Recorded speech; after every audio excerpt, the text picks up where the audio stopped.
UFO Channel.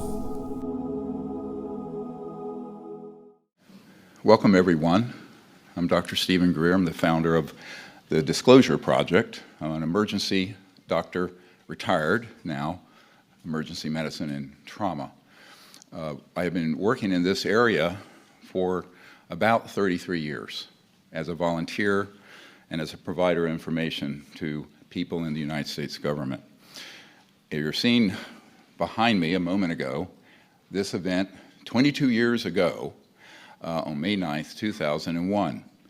At that event, there were 22 folks who came forward, and that information is all on our website and on YouTube, and those were folks who actually, some of them, who handled extraterrestrial bodies called EVENs, extraterrestrial biological entities, handled craft, were on retrieval teams, all kinds of witnesses.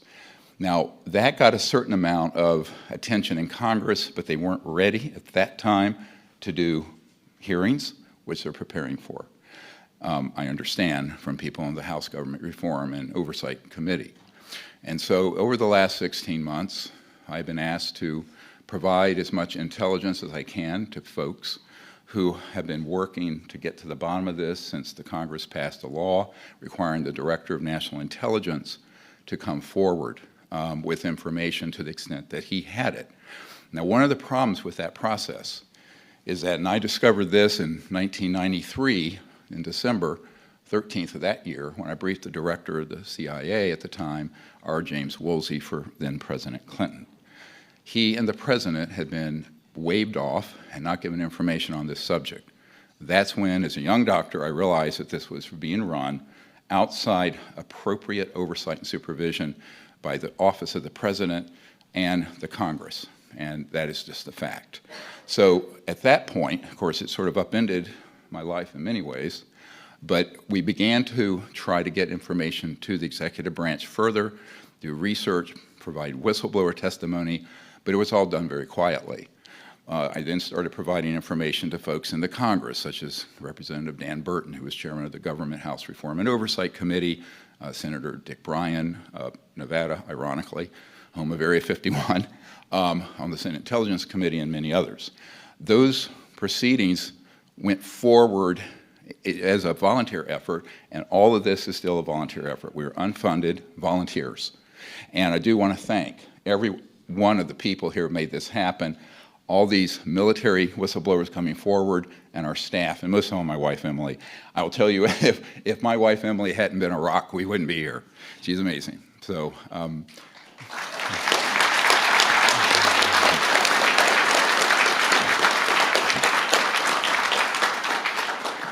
we got married 44 years ago in August, this coming August. So, and we have 4 kids, 12 grandkids. So, ironically,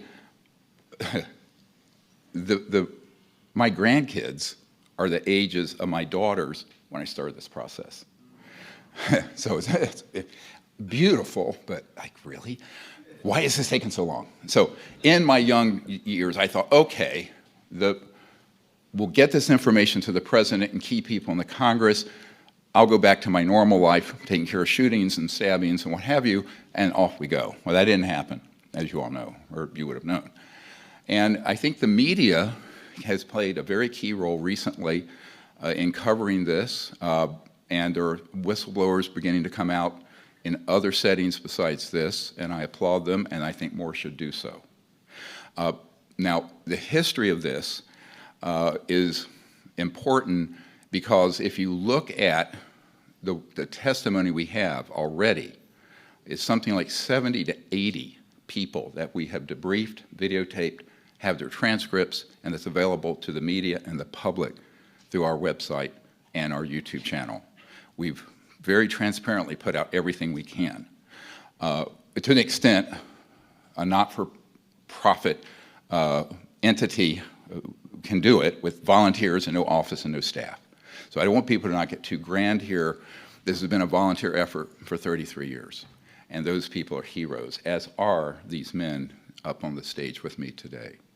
Now,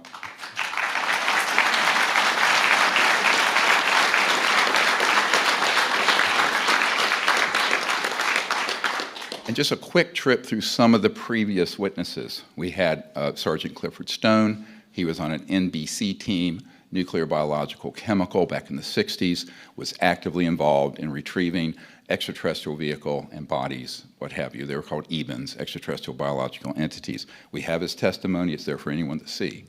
We have people like John Callahan, who was the top accident investigator at the FAA when the Japan Airlines event happened in the 1980s during the Reagan years, and they tried to cover it up. He took the original FAA tracking tapes. The Disclosure Project have the originals, and you're welcome to see them. Those of you in the media, we can try to get those to you. So all of these sort of testimonies and witnesses have come forward already. But now we're at the stage where there's real utility, because the official law now is that the government has mandated the Pentagon, the intelligence community, to research this and report back to Congress. Now, there's a problem we'll get into in a moment with that whole process, which is important that you understand, and particularly the media understand.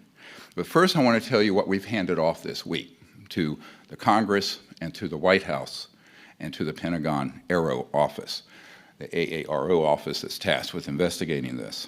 So we can go to the list of the material in the archive. It has government documents in the tens of thousands from all those countries: United States, Canada, Australia, Russia, Soviet Union, United Kingdom, and others. We have 145 top secret facilities, some of which are black sites, that are named and on a map, and you'll see them in a moment. The supporting documentation of it are in the archive, meaning the witnesses' testimony, who they were, when they were there, where the locations is, sometimes up to where the gate is. And that's been handed over to the United States government this week. There are 752 and counting whistleblowers who've come forward over the years. Some of them are now deceased. But what's important, even the ones who are deceased, if you go to their history and their command and what they provided, there is an investigative thread to follow back in. Very important. There are also files with all these witness testimonies that have been provided up to date. In the archive are 121. We learned of another one last night from a very high-level whistleblower who is not ready to come forward. So there's actually 122 crash retrieval cases of these UAPs. And those are documented. Michael Schratt, who is an aerospace historian and is working full-time with us beginning in November, had worked for Lockheed, but not the Skunk Works, on conventional operations. And he is doing those investigations for us, and also the beautiful illustrations of what these witnesses have had to share, and you will see those. Then we also have the documents that includes names of witnesses. In other words, government documents that are not declassified that we have. Now, we'll get into this in a minute. And there are many so-called deep throats who provide intel on the background, who are working with us, some of whom are very senior in these operations. Others are people who have just incidentally been involved. Okay, next. So this is just a thumb, pictures of all these guys that we already have come forward. They're there for you to see. They run from NASA folks and all that. It's in the YouTube channel. It's in the archive. Those were done, all these were up to 2001. So we're talking a long time ago, but those exist. It's perhaps a tree that fell in the woods a lot of you didn't know about. Next. And I want to go through this very quickly. This is just a scrolling list of the witness list. Each one of these witnesses has a file where they have either been interviewed or provide intelligence and corresponded with me, and that I have debriefed personally over the last 30 years. So you're going to see this goes on for about 100 named persons, and then it becomes a black list. It just has to be blacked out. Why? I'm not holding anything back except what I've been requested to by people whose confidence I have told them I will keep. So I'm a medical doctor. We understand patient, doctor confidentiality, like an attorney understands that. But until these guys want to be unmasked and come forward, we will not disclose their names except the redacted list is something available to the media and to the public now. In addition to that, and it's very important, the unredacted list and the full files, including all my correspondence files, are in the unredacted archive. It's about, let's see, isn't it cool that you can put terabytes on something like this? This is all it is, but it's about a terabyte. We have about 8 terabytes of information. We're in the process of scanning it and trying to put it into a searchable database. This has been provided to the intelligence community, as I mentioned, the Pentagon, Congress, and the White House. It is also the redacted version would be available to the media if you can help us get it on a hard drive. We're really not funded properly, and each of these costs several $100s, so we gave out 1,000 of them. It's more than we've ever had. But nevertheless, it is an open archive. Eventually, we want to have it on an internet site, but the names that you're seeing now, you're going to see all their information is blacked out, and it's because they've asked not to be named. Now, they can be known by people who are working in a SCIF and have a vault and who have the ability to then pursue it in the interest of national security. That has been provided to these key offices. So I just wanted to give you that as sort of an overview of how the list was constructed. It is by no means complete. We have a new whistleblower coming forward every week or two now at this point. And Michael Schratzer nodding his head. Yeah, this has become a torrent. And so we want to set up a mechanism. We're recommending that you'll hear what our recommendations are for the President and Congress to resolve this crisis. Next.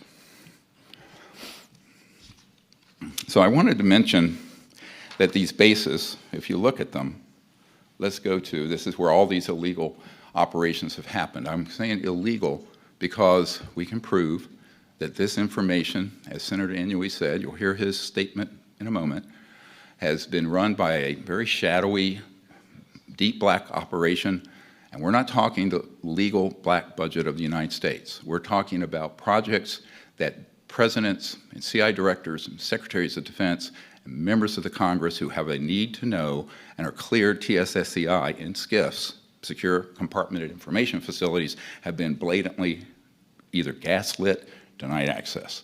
That is the foundation of everything we've done, is that these projects are a priori illegal and therefore unconstitutional and have to be reined in, because not doing so is a threat to the national security. So here is your list. I'm not going to go through 145 sites.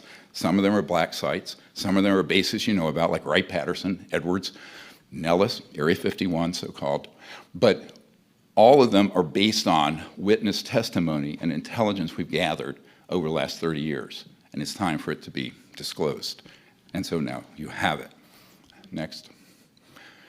Here's one, and people go out in the Mojave Desert. Michael Schratt took this picture when it was okay to fly near it in a small private plane. It is a site for the Lockheed Range underground entrance. What's in there? Well, there are man-made, and this is the big story, no one's telling you. A large number of the UAPs are in fact deep black budget electrogravitic, electromagnetic field propulsion devices based on the study of extraterrestrial vehicles that began in the 1940s. That is a fact, and we can prove it. So when you see these sort of places, just remember many of them, I want to be careful what I'm saying here. Someone who is in charge of the black budget of the United States in 2022 and went out to the Lockheed Skunk Works based on some information he had. He was shown a bunch of old jet aircraft. He knew he was being gaslit, and they reached out to me and I said, what do you want? I'll give you everything we have. And that's what's happened over the last 16 months.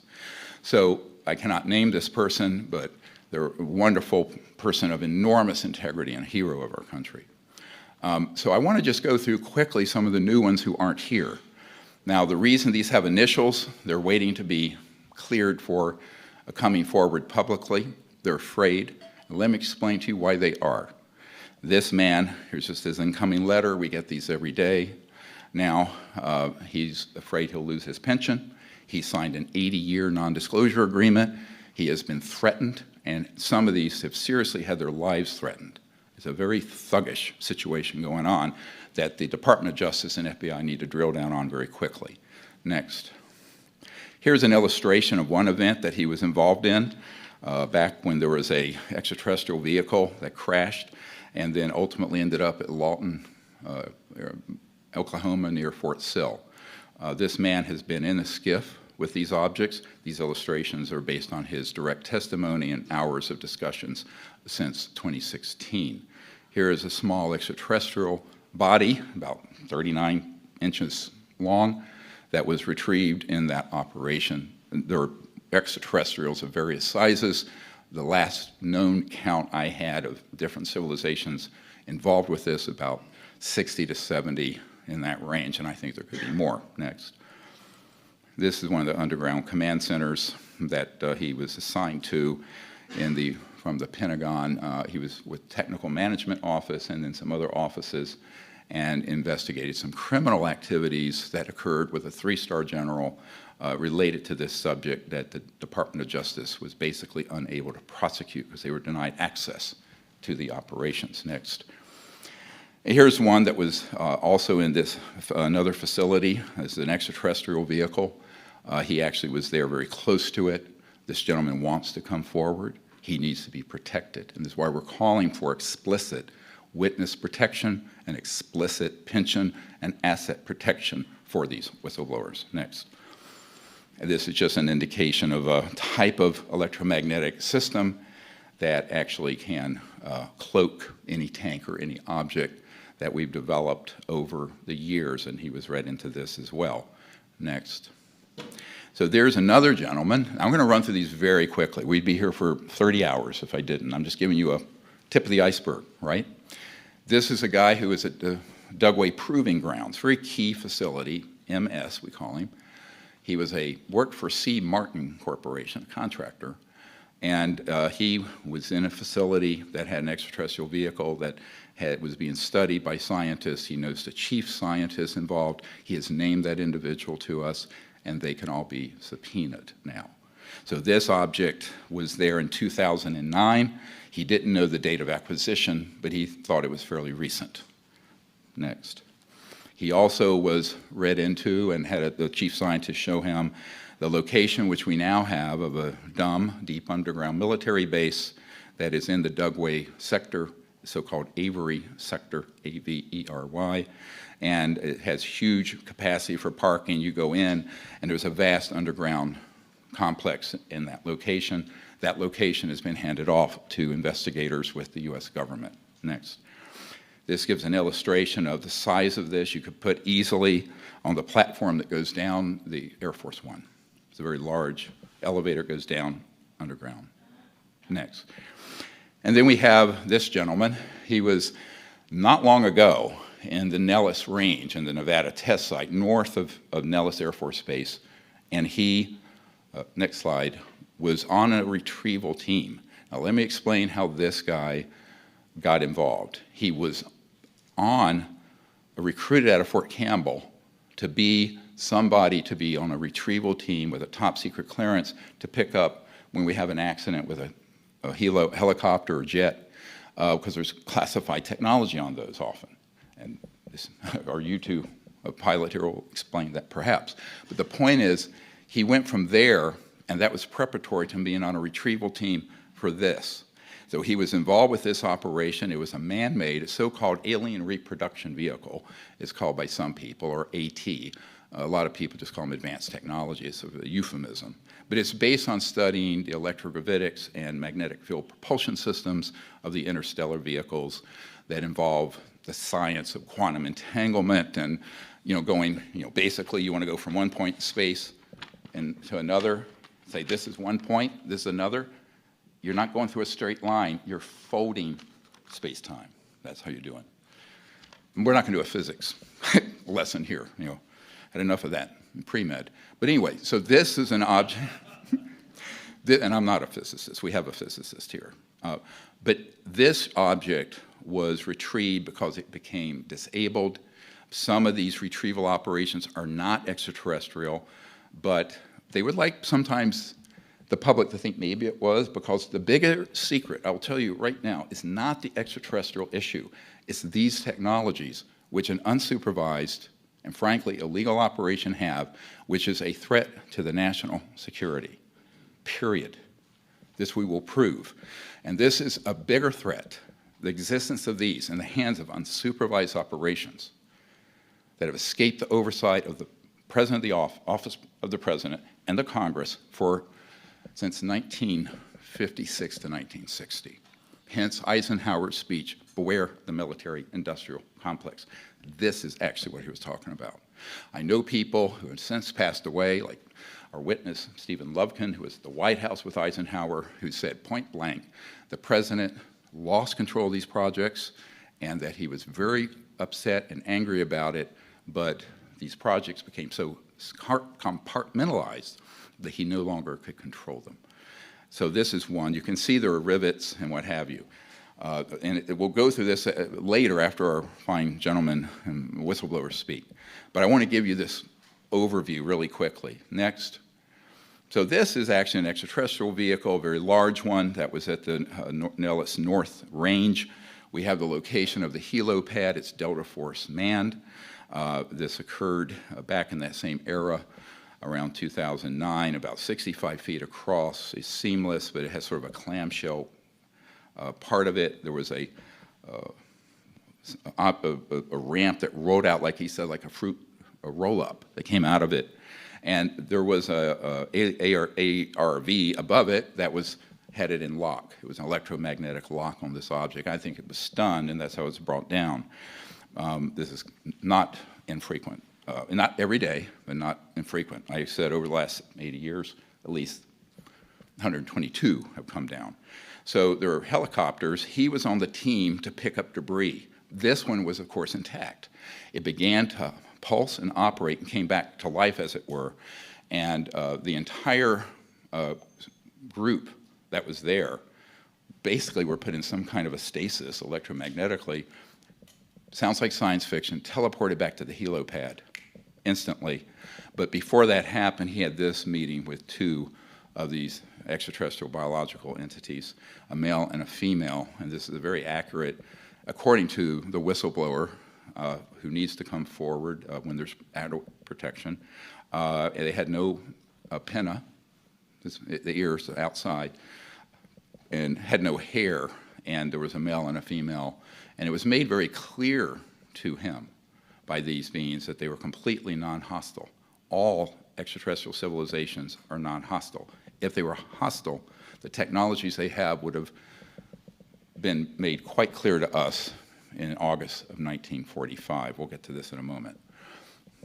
So this, later he had an event when he tried to leave that command where there was a fake, what's called a programmed life form alien. These have been used in what you hear in the fabled lore of abductions and stuff in the UFO lore.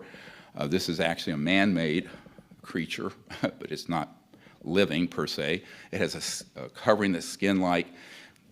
It tried to take him with one of these ARVs in command, and some people camouflaged in the ground near his truck. After he got out of this command, he was disgusted with what was happening. He no longer wanted to be part of that project, but they weren't happy he left.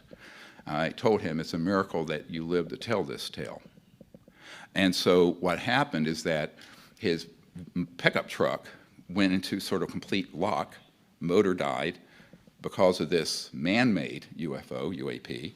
He opened the door because he saw this creature, which he thought was an alien. It's not.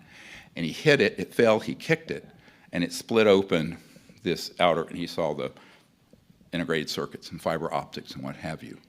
This man I've dealt with quite a bit. He was ready to come to the aero skiff. He had a nasty encounter with people who threatened him directly. This is recent. And so we have not been able to bring him to the Aero Pentagon briefing. Next. And this is one that came in 2009. We had a witness SL, we call him Coast Guard, and this is his incoming letter to me, the redacted information.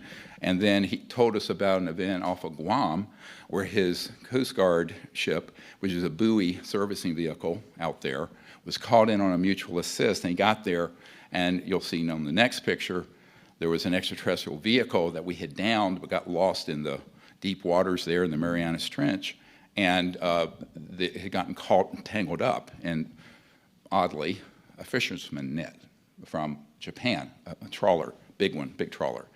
And so they were called in to retrieve this. He went and did retrieve it. He was part of the crew that most of them went down quarters, but with blacked out windows, he was there above ground, took a very sharp object to try to scratch it, impenetrable, could not scratch it, could not penetrate it.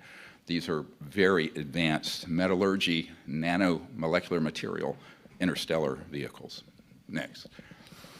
So what's going on with this? All of you have seen over the last 4 or 5 years these footage come out and the Pentagon's confirmed are three-dimensional objects with sensors and what have you, the so-called Tic Tac and others. Now, I've spoken to one of the pilots who chased these objects. You've seen it on CNN, 60 Minutes, all these places. What hasn't been told when this event happened in the early 2000s is that these objects, which you'll see in a moment, particularly one of them, we have matching top secret witness testimony of them being a man-made object that our jet pilots and military don't know exists. This is dangerous in terms of deconflicting operations. So let's go to the next and play this.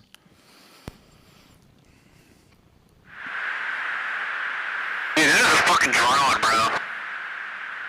There's a whole fleet of them. Look on the ASA. My gosh.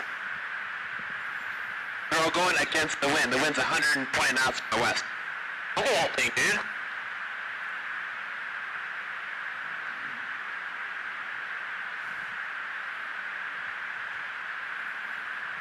That's not our LNS though, is it? It's not. That is the LNS, dude. Well, if there's like... Look at that thing. It's rotated. This is the so-called Tic Tac now.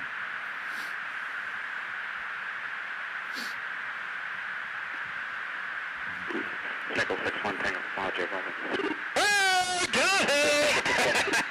Woohoo! Roger. Now, of course, this has been called an unknown UAP, what have you.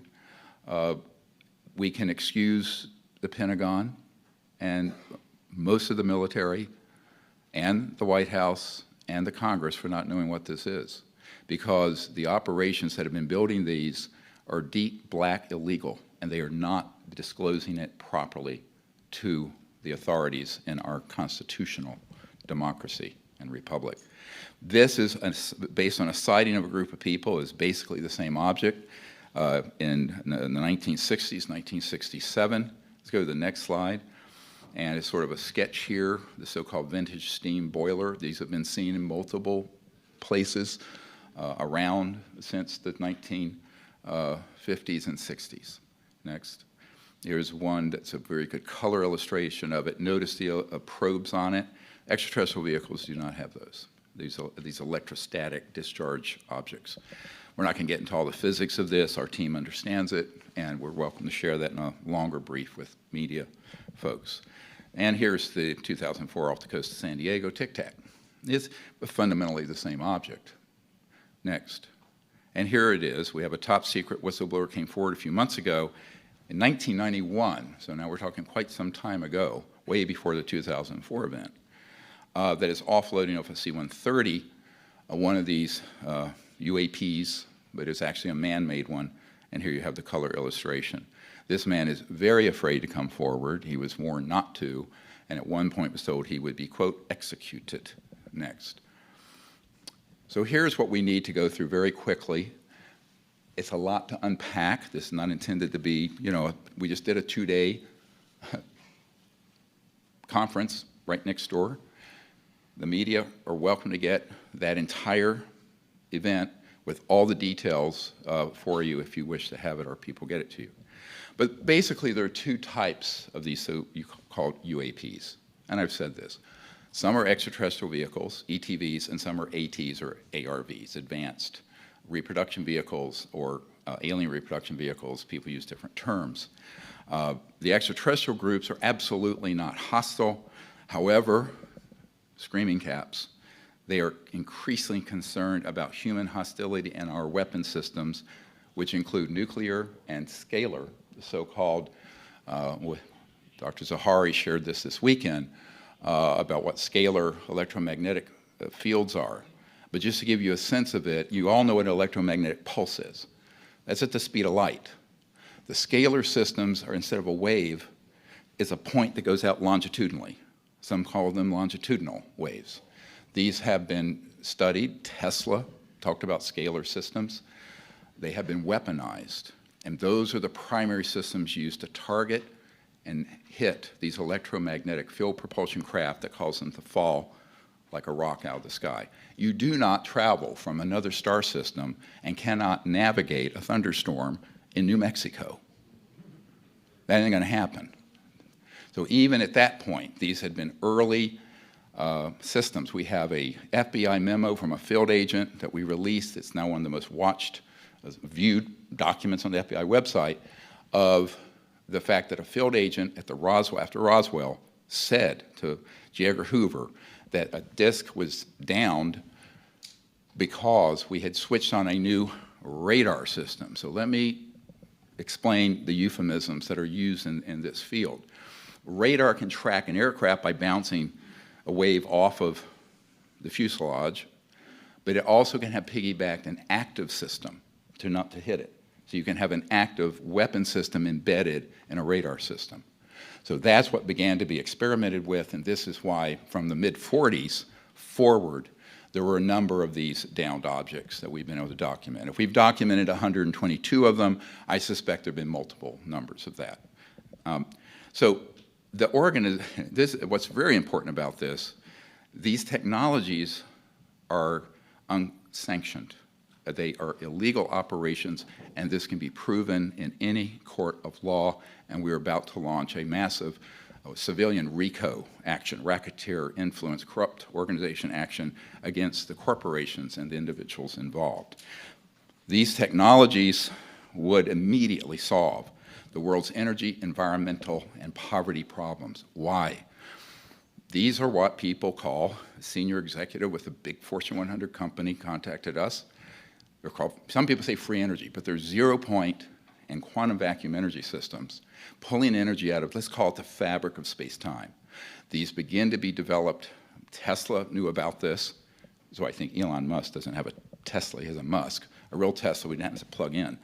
I'd have one little battery in it. But the point is that these technologies would have a huge revolutionary effect. Macroeconomically, there would be some losers, oil industry, public utilities, nuclear power, now wind, solar, surface roads eventually would be obsolete. So it's a very significant technological advance, and for nearing a century, they have all been withheld. We just released an educational documentary film you can all see called The Lost Century and How to Reclaim It. It's a 2-hour expose of this. I suggest everyone look at it if you have a chance tonight. So these organizations have also been targeting and successfully downed the ET vehicles. The covert group has technologies to launch a convincing false flag operation detrimental to the national security. This was the chief topic of my briefing for 3-star General Patrick Hughes at the Pentagon during the Clinton years, because he was not read into this. There were some events that had happened where you could trigger a world war because your top folks in the Congress, the White House, the Pentagon, and CIA, many of them, if they're not part of this covert group, this deep black group illegally, they have no idea what's going on because of the nature of TSSCI, the hyper-compartmentalization that happened in the 50s. So these actions really are a threat to world security and national security, and they have to be reined in immediately.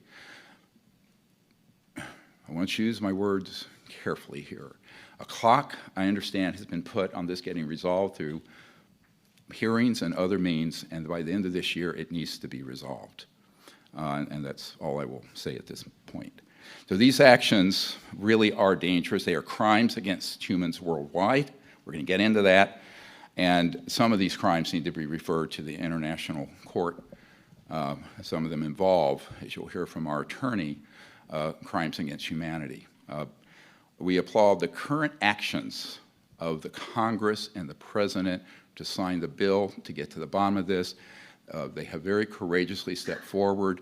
We're trying to get them everything they would need to know. And I will tell you, the Disclosure Project Intelligence Archive literally has everything they would need to know to get to the absolute end of this. It's been handed to them. So the chief characteristics of this illegal secret government called ISG projects, the CIA folks and Pentagon people and most of the people in the government are victims of this. They're not culpable. When people say, why is the government hiding all this? Well, the government is very complex and it's highly compartmentalized. These operations have been run by a clandestine, unsanctioned group. And therefore, our military and our intelligence community and our political leaders are, in fact, victims of this secrecy. I want to refer very briefly to one of the very first CIA director, Admiral Roscoe Hillenkoetter, who in 1961 wrote to the New York Times and said, the secrecy around UFOs is a threat to the national security, not the UFOs. So what has happened is it's all been turned on its head, where they're trying to say, UAPs are a threat. Well, the man-made ones are. The extraterrestrial ones aren't. This has to be made crystal clear to the American people so we don't stumble into an absolute disaster of epic proportions. So these operations that I've been referring to in the United States, we have parallel projects in Australia at Pine Gap. There are projects in the United Kingdom. These are all very sub rosa, off the radar. I have done briefings for the Minister of Defenses of Australia, Canada, and the Great Britain. None of them were read into these projects, and yet we had evidence they were ongoing. So they also act without acknowledging any national boundaries. What do I mean by that? So we have an operational facilities in other countries that we move in and out of with alacrity, without any knowledge or approval of that government. So this is also not good, obviously, and dangerous.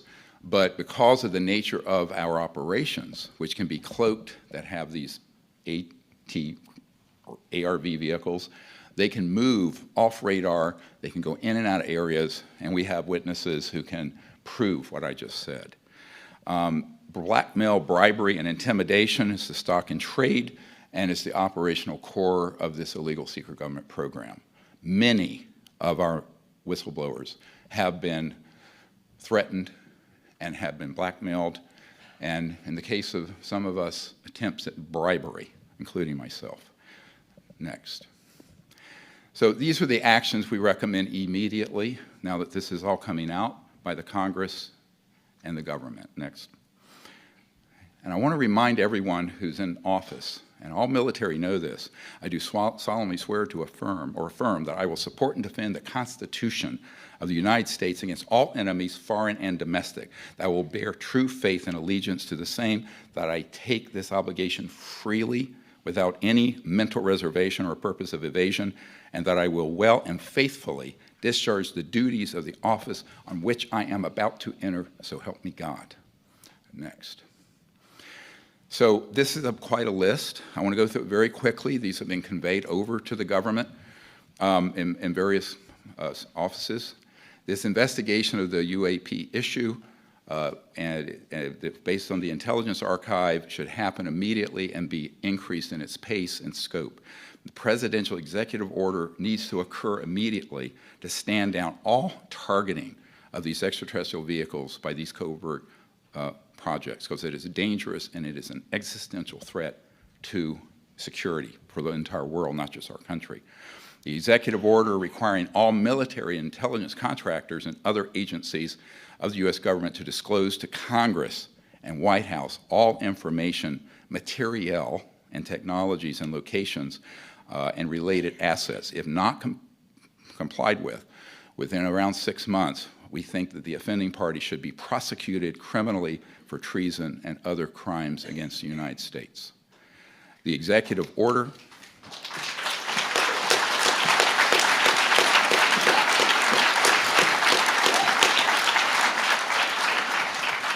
We need an executive order where the State Department and Pentagon coordinate a global diplomatic as opposed to military response to these extraterrestrial civilizations. Should have happened. Barry Goldwater, Senator Goldwater told me it was a, excuse my language, goddamn mistake then and goddamn mistake now that this was ever kept secret like this. He was not allowed in this project. When he tried to get in, General Curtis LeMay told him he could never ask him about it again. We have that whole trail with former Senator Goldwater.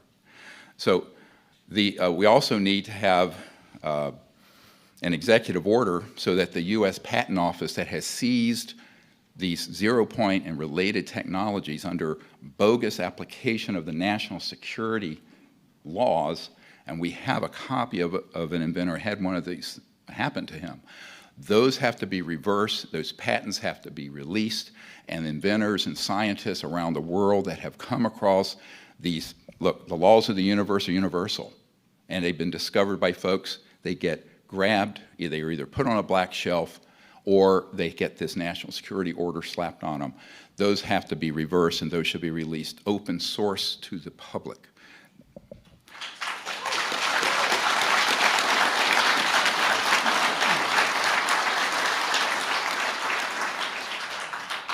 We also need an executive order to immediately require that the U.S. Space Force and Pentagon coordinate assets with the State Department, the United Nations, and other governments to initiate further open communication with these civilizations.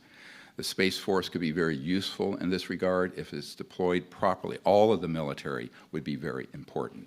And I want to emphasize, both the people who work in most of these corporations and in these agencies and the Pentagon have no knowledge excuse me, of these illegal operations. And we should not paint them all with the brush of being culpable.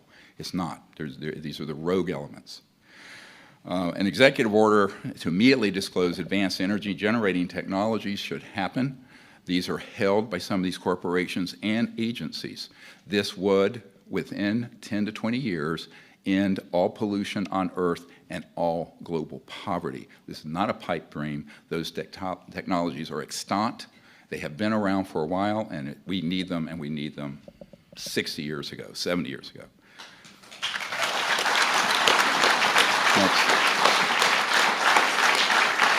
Next. So, these are going to continue, and we don't have time to go through all of these. So the reason I'm going through these is that there's a specific action plan that we have. You can read these. They'll be in the press briefing materials if you need them. And I think it needs to happen very quickly because this is all going to come out, and there needs to be an organized response. Next.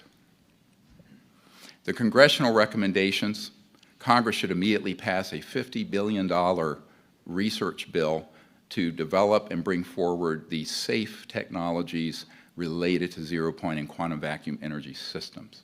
We provided 50-some billion for the chip industry. This is way more important. And frankly, it needs to come out very, very soon, given what we're facing with the climate and global poverty issues. That's something that needs to be put on the front burner. It is certainly a more important agenda than the partisan bickering that we see today.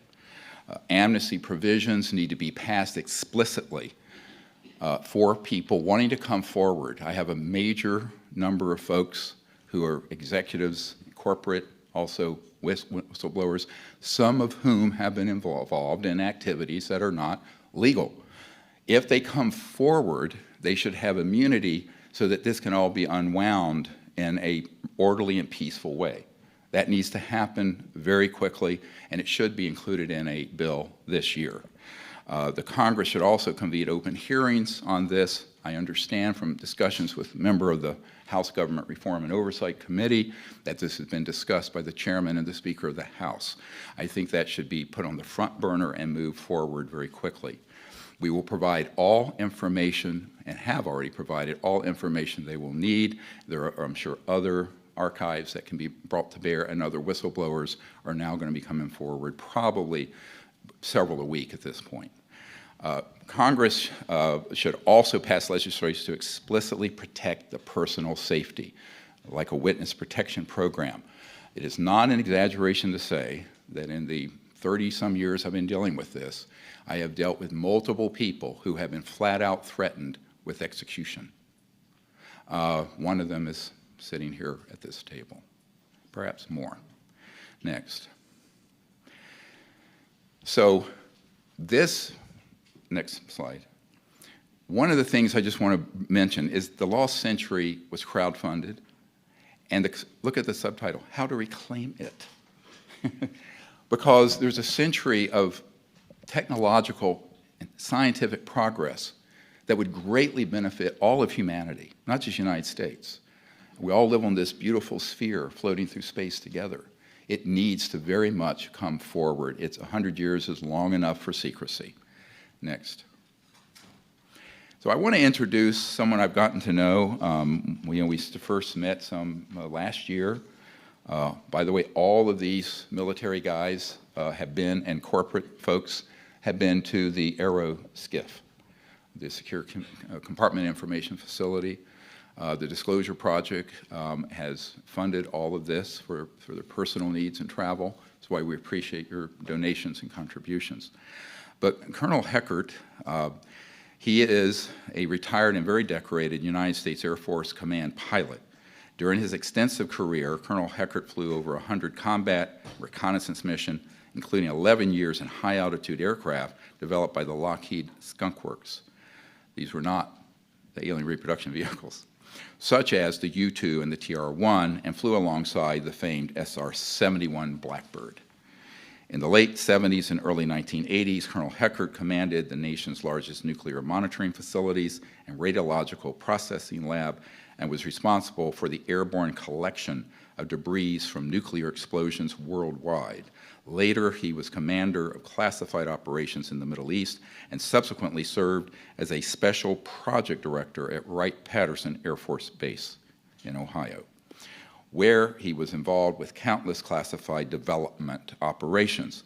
Colonel Heckert also spent time working out of Groom Lake, Area 51, where he conducted flight operations and project management, evaluation, and research. Please welcome my friend and hero of our country, Colonel Heckert.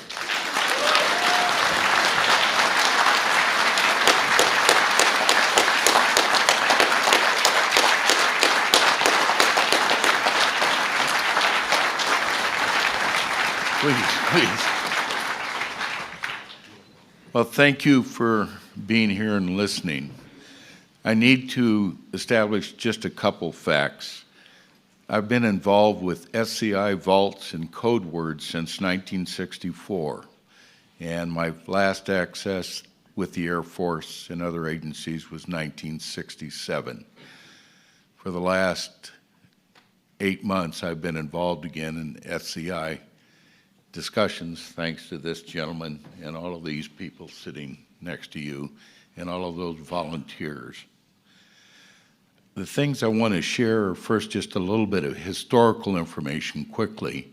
You know the name Kelly Johnson. Kelly Johnson and the gentleman, Ben Rich, who succeeded him, I got to know very well. I've got a 1953 UFO report signed by Kelly Johnson and his engineers, and in that same UFO thing, about 4 hours later, it appears over his house. And Dr. Greer has a letter that Kelly Johnson sent to the National Director of Intelligence saying, this is real, this needs to be investigated. I am very fortunate to have been a pilot. I've got over 7,000 hours of time. I currently live in Alaska with my wife, Alice, and a whole bunch of grandchildren, and that's a real blessing. The two documented encounters, and I'm sorry that, do they have that up on the screen, or are they just showing that on? I'll make sure it's available, but these are the two airplanes that I flew that had UFO encounters. The first one was during the latter stages of the Vietnam War. I was flying an operation called Linebacker 3, going into Laos. I was in an orbit at 14,500 feet, just south of the Laotian border, and my two armed escorts, because the RF is unarmed, and they're there to protect me, were delayed on takeoff. So I'm doing just a racetrack type of orbit. There are things that monitor in warfare called GCI sites. These are radar sites that vector in the fighters to the people that are intercepting you. What happens next is that I get an alert from 3 GCI sites and the early foreman AWACS that I've got traffic that is a fast mover near Mach 1 coming out of North Vietnam, Laos, heading for me in orbit. That concerns me because my armed escort isn't there.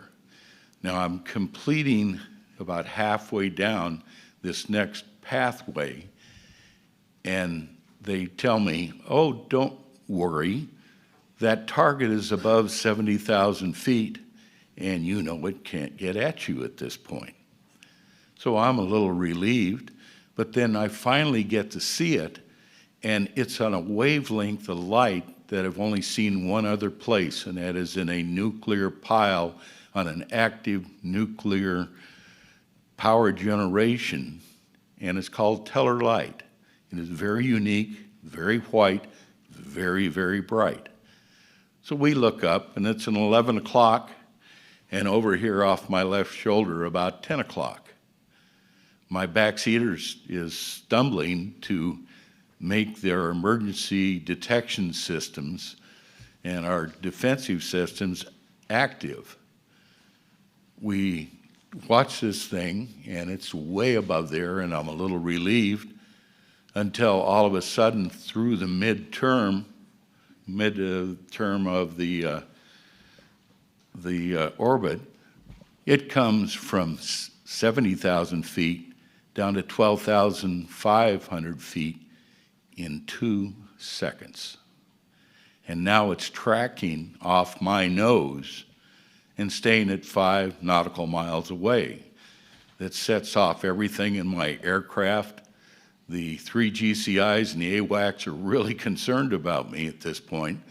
And as we go on parallel with this thing flying at 5 miles an hour, I'm really concerned. And then they ask me, will you intercept this if you can? Well, the airplane, the RF-4C, is a Mach 2 plus airplane.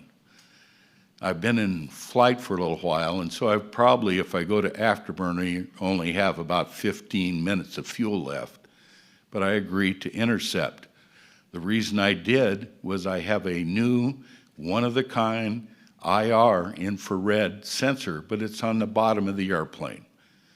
So my backseater and I agree, hey, this is important. We can see this. We need to document it.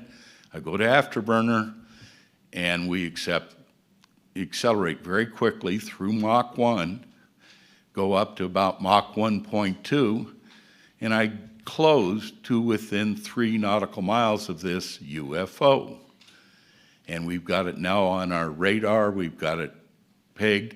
The guy in the back seat can't see it on his display because that sensor's pointing down. So I pitch up, do a supersonic climb up, and he says, we got it, we got it, we got it. That white light at 3 miles goes out of sight within less than 2 seconds. And they say, don't worry about it. It's above 80,000 feet in those 2 seconds. I go back to the home base because I'm out of fuel, land, all that material, all the mission material is confiscated, and I'm told, don't talk about it. Well, what happens next is I'm not happy with that answer because I've seen something very, very real. I call the GCI site on what's called the Audubon or telephone system. I say, hey, I'd like to talk to the senior controller that was on duty, tell him I was a UFO pilot that they were just controlling, and he comes on the phone and says, hey, we're all really excited about this. And then I hear him say, yes, sir. Okay, says bye, click. I couldn't talk to the other two GCI sites, and that goes away, and I never know anything about it until later. The next one is on a U2R, and that's a blackbird. I'm at 70,000 feet above that on the DMZ of Korea.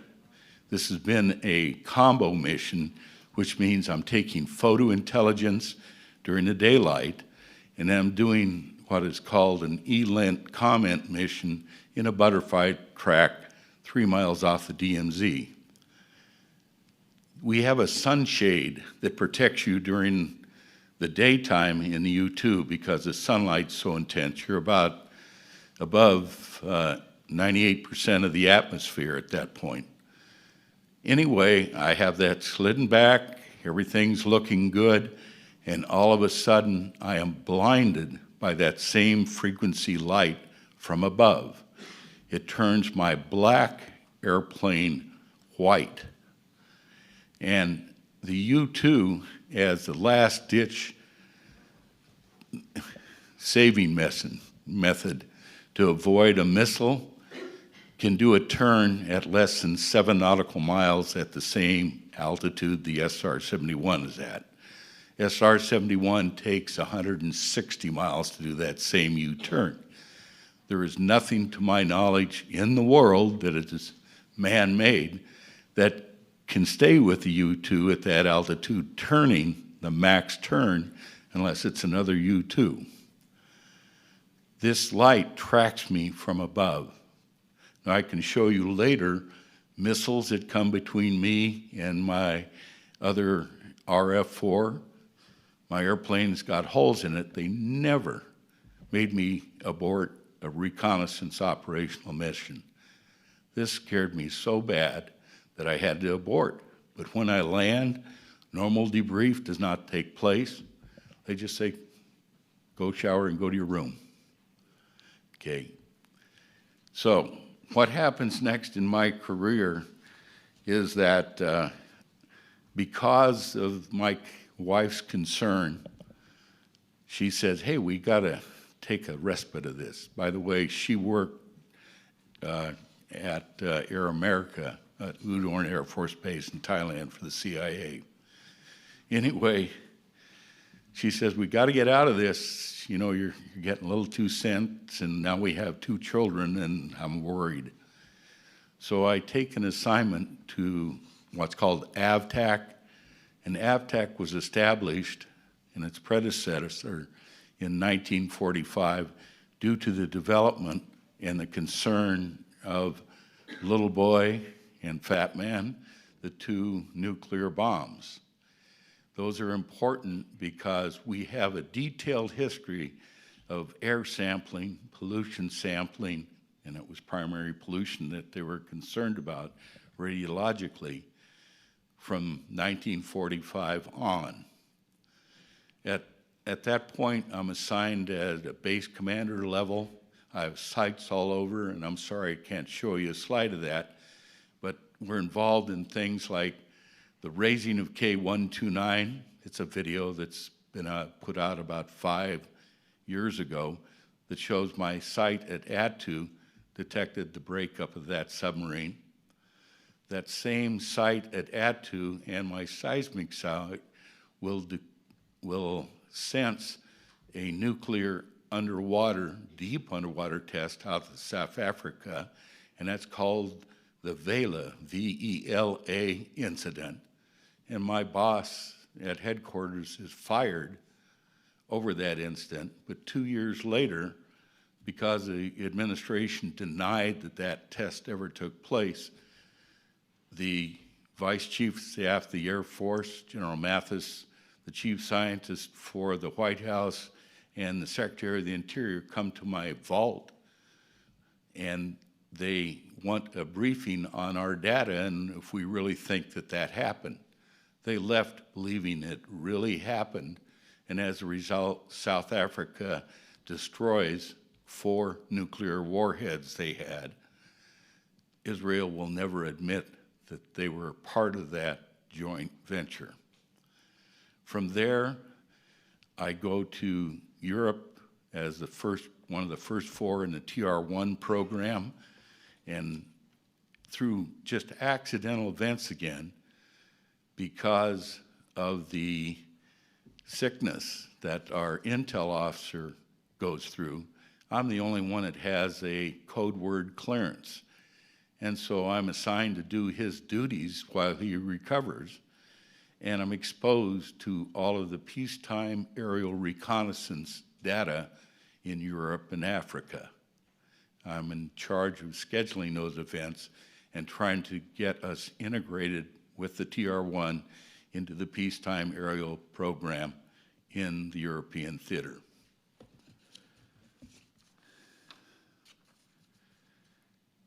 From there, this is supposed to be a 4-year assignment. At the 14th month of my tour in Europe, I am required to, or I was asked, do I want to fly a high flyer again?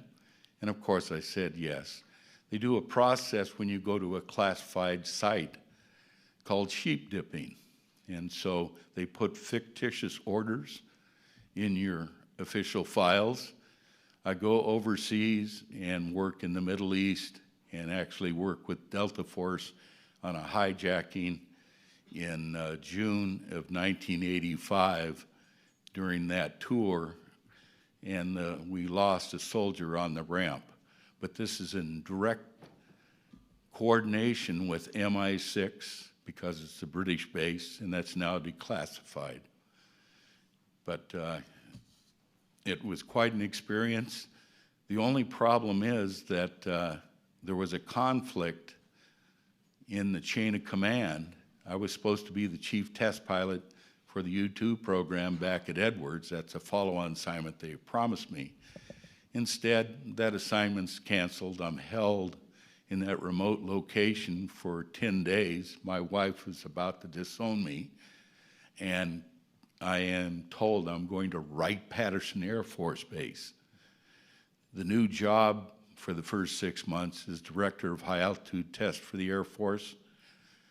The next job, and this is through the end of my career, is the Program Director for the U2, TR1, SR-71, and other advanced classified programs. I need to transfer to this and tell you about a recovery that we did called Project Morning Light.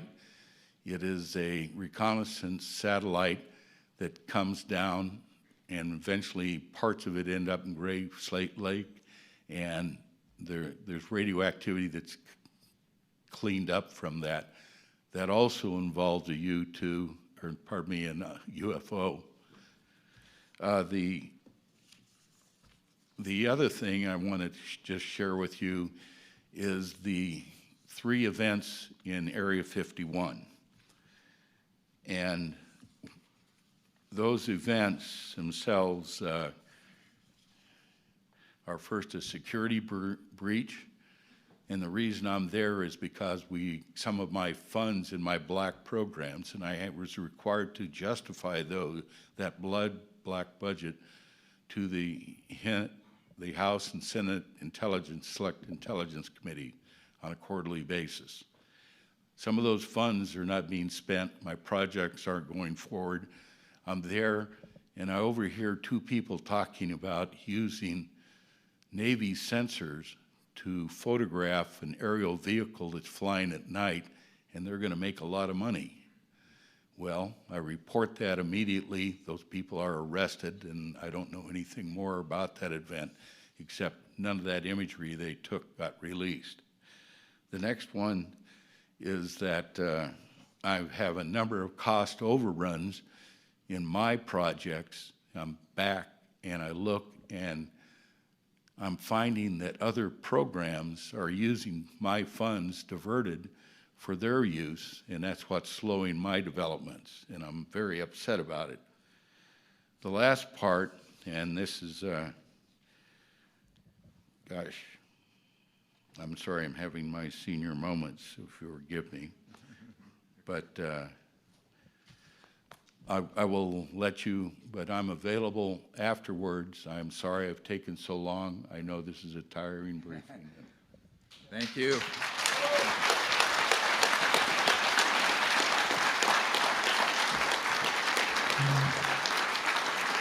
A real hero.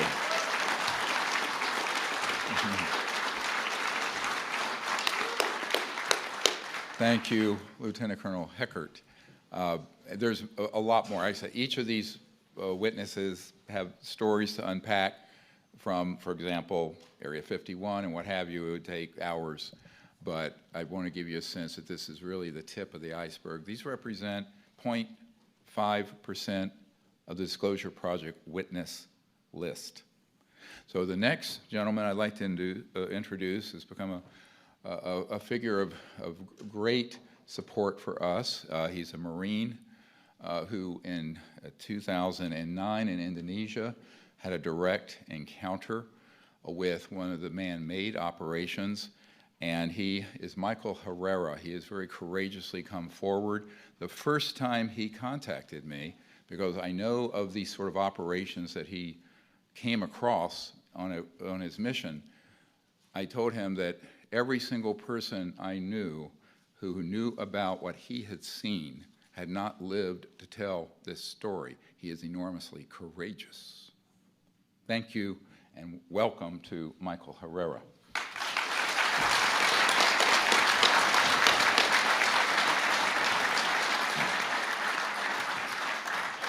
Well, thank you all for being here. What I'm about to tell you hasn't been something that I've disclosed until recently in the help of Dr. Greer, among other people, so I appreciate your help with this.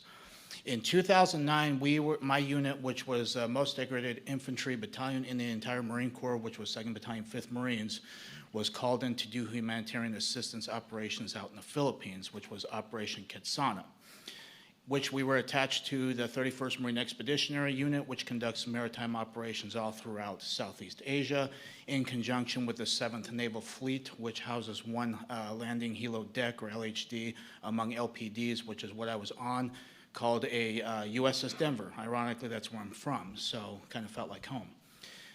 Now, during that operation in Quetzana in the Philippines, they had actually heard that a tsunami and earthquake hit the western part of Sumatra, which is western Indonesia, Padang City more specifically. Out of all the ships in the 7th Fleet, the ship I was on was the only one that was routed to that location, which was oddly strange, but then again, this is my first humanitarian operation, so I don't know the logistics of it, but the skipper of the ship would probably know that information. So this happened September 30th. We ended up getting called and dropped anchor around October 8th. We are briefed in the ward room, which is the officers' mess, where they eat like their cafeteria per se. We're briefed that there is some of President Obama's family members that are present on either in the city or somewhere near there. They had a SEAL platoon that was ready to go to retrieve those people. Us knowing well that Indonesia is also the 2nd largest terrorist capital where they train these guys, and they'll send them up to whatever theater of operation where anybody wants a piece of the United States, they ship them up to go handle it. So we know that well, and we were then briefed that we were going to be armed during this operation, just to also provide security for the transportation coming to basically drop off medical supplies, sheltering items, food, purified water, things like that. So they ended up selecting certain Marines to go ahead and do this. We were only in sticks of six Marines, so it had NCOs on top of other Marines to help with that. So we again boarded CH-53 Super Stallions, which are gigantic helicopters that are roughly 100 feet long. I love the design of them. It's my personal favorite. But we ended up boarding this on the ship, and we flew to the southwestern part of the city, which is Padang. Looked a lot different through satellite imagery that I've recently seen. Back then is a lot different, especially because most of it was decimated, on fire, rubble, flooded, you name it, basically the worst kind of scenario you could ever see. From then, once we touched down on this landing strip, it took probably about 2 minutes. And then again, the pilots got radio confirmation to go ahead and drop us into certain parts. So we again dropped to a hasty LZ, which took probably about 6-7 minutes to fly to from that position. And we dropped to a hasty LZ, We got off the bird, and what we were instructed to do at that point through the briefing was to push to a high ground at least to get better observation. As a Marine, the tactical advantage that you get from having a observation from a top point is you see everything clearly. You could also, coordinate from there. At that time, we had did a tactical column, which we were able to get eyes on pretty much everything, especially with 6 Marines, so we have the effective communication at that point. If we need to engage, we can properly do it within the amount of ammunition we've got, as well as the weapons that we got, which were only M16A4s. So at that point, we decided to push forward. We trekked up about 300 meters. At this time, I have a Panasonic camera that has the ability to take photographs. It has a ability to take videos, obviously. When we got to this high point, I was taking video camera, and I had actually turned to the north, which just kind of slopes down. And right there was something that stuck out like a sore thumb, especially with jungle terrain, things like that, vegetation, very green stuff, was something that stuck out so well. It's always going to be basically imprisoned in my mind for the rest of my life, and it has been for 14 years, was something that was rotating, and it was transitioning between colors like a light matte gray as well as a dark matte black. So in between, that's what it kept, and it was very smooth. We had all looked at each other as we got online, and we decided to investigate. The further thing I want to say is that I actually took pictures and video of this before we actually trucked down. We had a dump pouch where we basically, if we expend ammunition, we want to retain our magazines, so we put those there. So I dropped my camera in there, and we decided to go down. We didn't have any communications, which was weird, and that was a very odd thing, and it's something that either could have been good that we didn't, or it could have been something that could have been very bad. And it just however you want to look at that. Once we got down this slope, we were approximately 150 meters away from this craft. When we all got to the point where we could see it, just like behind here, again, Mr. Schratt, phenomenal job. You can see that the craft here actually was roughly about 300 feet. And the reason why I know this is because you could fit 3 of the helicopters that we flew in on underneath this craft. It was rotating a clockwise motion. The panels here that you see, the black ones, at least 3 of them, was like a Vanta black, very dark. I have no idea what that was. On the very top, there was like a pyramid structure that you could see the shadowing of it, which would elicit that was a pyramid structure. And it had an audible hum to it, kind of like a guitar amp if you were to unplug that, or like a transformer. It's very audible. If I was to hear that sound again, I could tell you, okay, it's probably this thing or something similar to that. It's very distinct. And the way that it was floating, which was about 15, 20 feet off the ground, it was kind of a very eerie thing to see because I've never seen anything like that in my life. When we got up to that point, we were then intercepted by a team of soldiers or rogue military force, if you will. The most concerning thing about this is they all had American dialects. They had American gear. They had OTVs, black. They had black camouflage. They had very similar setups to what we have, but more high speed, something what you would see special operation groups these days have. They had no insignias on. They had no ranks. They had nothing that would signify who they were. They had black ball caps. They had M4A4s that were equipped with ACOGs, which was a step up from what we were currently issued, as well as PEC-16 IR illumination devices that you use for night vision and night patrols, things like that. So we were engaged. We had 8 of them put the drop on us. You could audibly hear them blow the safety selectors off. They basically started screaming at us, telling us what we were doing, we were not allowed to be there, who were we with, what were we doing there, threatened that they could kill us right then and there. We could get lost in the jungle. They could throw us out of a helicopter if they needed to. It was very nerve-wracking at that point, especially looking to my fellow Marines and seeing the reactions on their faces too. We were all freaking scared, to say none the less. So with that being said, each Marine was then patted down along with myself. We had our weapons taken from us. They were basically cleared in condition 4, which means they had no round chamber, no magazine in. They dumped our magazines out of our mag pouches as well onto the deck. And then again, because of Marine Corps order, how things are with that, we were told to keep our military ID in our left breast pocket. So they knew that. They asked for our military identification. We gave it to them, obviously, because they have guns in our face. So provided that to them. They had something that looked like modern day smartphones, but this is 2009, so it's not really as high tech compared to obviously today. So they took some pictures of our military ID, and then they had something that remind me of a BAT system, which is a biometrics tracking system that we would use. This is for insurgents or any things like that. It would take fingerprints, it would take retina scans, it would take pictures of them and document them. So if there was other militaries that were coming to relieve our post, they would actually have this information too to know who they are dealing with. That's what it reminded me of, and I had trouble scanning the IDs. As this is going on, we're going back between these guys as well as what's going on in the background. At that time, there was 4 of these trucks, which were F-350s. They were up armored. They were pretty beefy. They had weapon cases that I've seen before because of something that we've actually loaded weapons into. They had 2 of them that were in the back of each truck.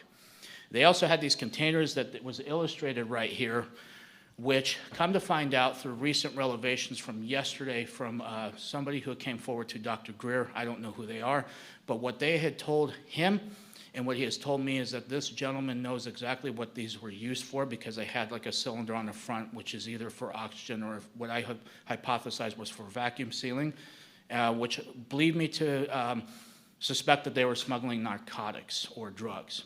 Come to find out it's more disturbing than that.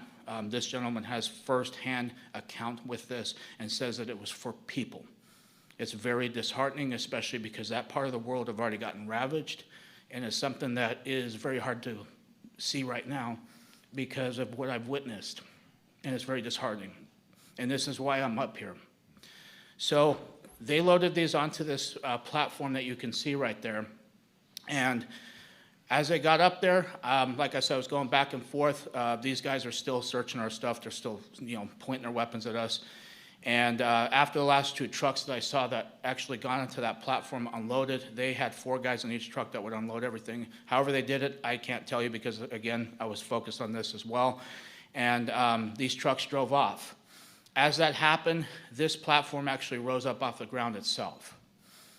The top part of the craft actually met it down in the middle like this, and it formed into one solid piece. It floated right above the tree line. As soon as it was able to break that tree line, it actually had on the corners of each of these, which was an octagonal shape craft, by the way, on each corner it emanated a light. It was either red, yellow, green, or blue. Only those 4 colors I can distinctly remember. It didn't make any additional high-pitched sounds when it rose up.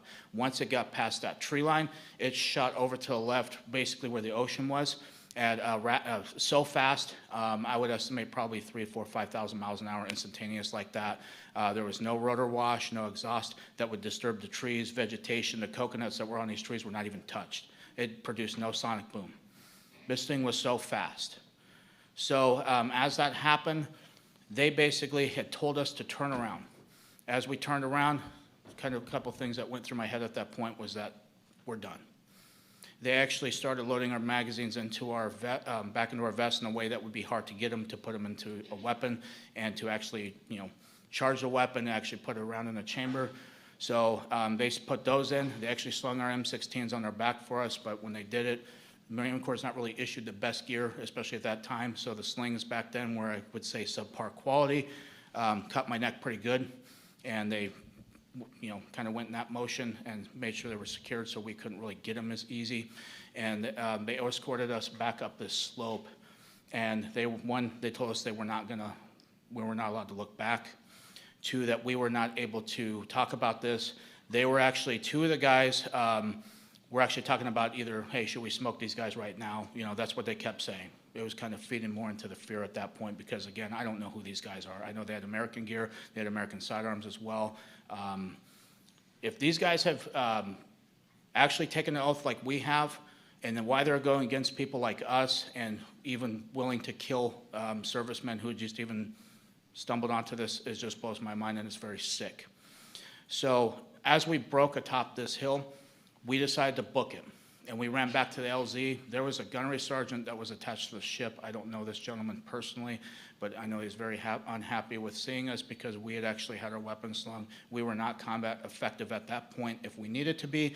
He asked specifically why we were. We didn't tell him exactly why. We just came up with an excuse. And then we waited for the next CH-53 to approach, and we got on board, flew back to the ship. We turned our weapons in back to the armory. We took our gear off back in our berthing, and we went upstairs to be debriefed by an admiral that I've never seen before. And It was kind of somebody who was out of place. I don't know if he has any kind of relevance to this at all, but if that's the case, if he does, I hope he comes forward with that information. It would be very helpful. So as we're going to go ahead and fast track to a couple days later, which we end up in Subic Bay, which is like the party town in the Philippines. So we had 3 days there of liberty. The first night I come back, because we had to report back to the ship each night, we were not allowed to stay out in town.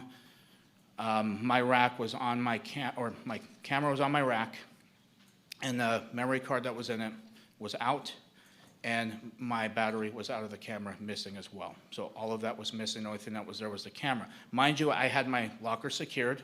I had other stuff that was basically piled on top of that camera. So whoever did it knew what the hell happened. So after that, the other thing that was also notable with that was each of the Marines that were with me also had their cell phones taken that they brought. Even though they didn't bring them on the mission, all their stuff was missing. The other stuff, the other people in the actual platoon never had their stuff touched. It was only us 6 that were affected. So fast tracking back when we returned back to Okinawa, one day I had got a call from the duty that was in the barracks. Each barracks has like a duty of Marines that are, making sure there's still order, things like that. He had been told that I needed to go up to the CP, so he informed me, so I had hightailed it up there. And oddly enough, there was nobody in the building, except for one gentleman who was wearing Air Force dress blues that was missing a name tag, which I understand in Air Force policy or regulations that they were supposed to wear a name tag, and he did not have that. I gave him the proper greeting of the day, gave him the salute. He had pulled me into an office, and he had said, "You are not allowed to tell anybody in your chain of command. I don't care if it's a general. I don't care if it's anybody. You are not allowed to talk about what happened. You can go to prison for this, or you could be killed." So he slid over a non-disclosure agreement, and it had 2 things that I can recall to this day as I quickly skimmed through it, because again, I had thought we were going to forget about this whole mess. And one was said TSSCI, and the other said Indonesia. There's only 2 things I can recall out of that. So I was forced to sign that. I signed it, and I had got the hell out of there as quick as I could. Before I did that, I tried to ask him who he was, and he would not tell me who he was. So I hightailed it back, and I have not spoken about it ever since I was able to recently because what the law passed. But that is my account for you guys. This is also an urging for anybody in Washington, D.C. as a political figure. Please get this under control, because there are people who are either being hurt or killed by this, and it's something that needs to be addressed. Please.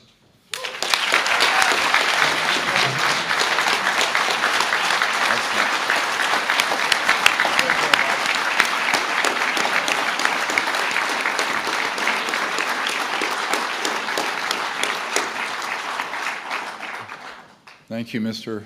Heckert. I do want to share that also when we reached out to him, we have the names of the other 5 people in the platoon. Of course, these will not be disclosed because they have requested their names not be, but there's corroboration. One of them wrote to Mr. Herrera when we asked that Mr. Herrera reach out to the other folks involved in this horrible incident, which now is quite clear from other sources involves a type of human slave trade used in covert programs, very criminal operations.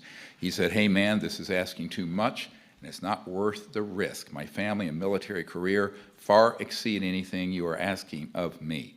It's not worth my life or jeopardizing my family. I know we go back, but this is asking too much. You need to get out of whatever you are in, and don't get me involved with this mess. My career isn't worth helping you. Don't ever ask me to do this shit, excuse my language, again." This is from a Marine platoon member. Now, many of the people in the Disclosure Project Intelligence Archive are folks who have had that response because they need protection in their career. Some are still in the military. One I'm dealing with still has a TSSCI clearance who contracts with one of our agencies here outside DC.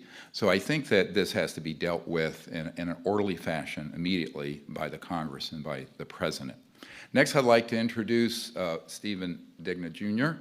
He's a U.S. Army veteran, disabled due to an incident. He also was a witness to a Raytheon Corporation event at Fort Irwin, California. His story is very involved. He's just going to give you a few of the highlights in the interest of time. But thank you very much. Thank you.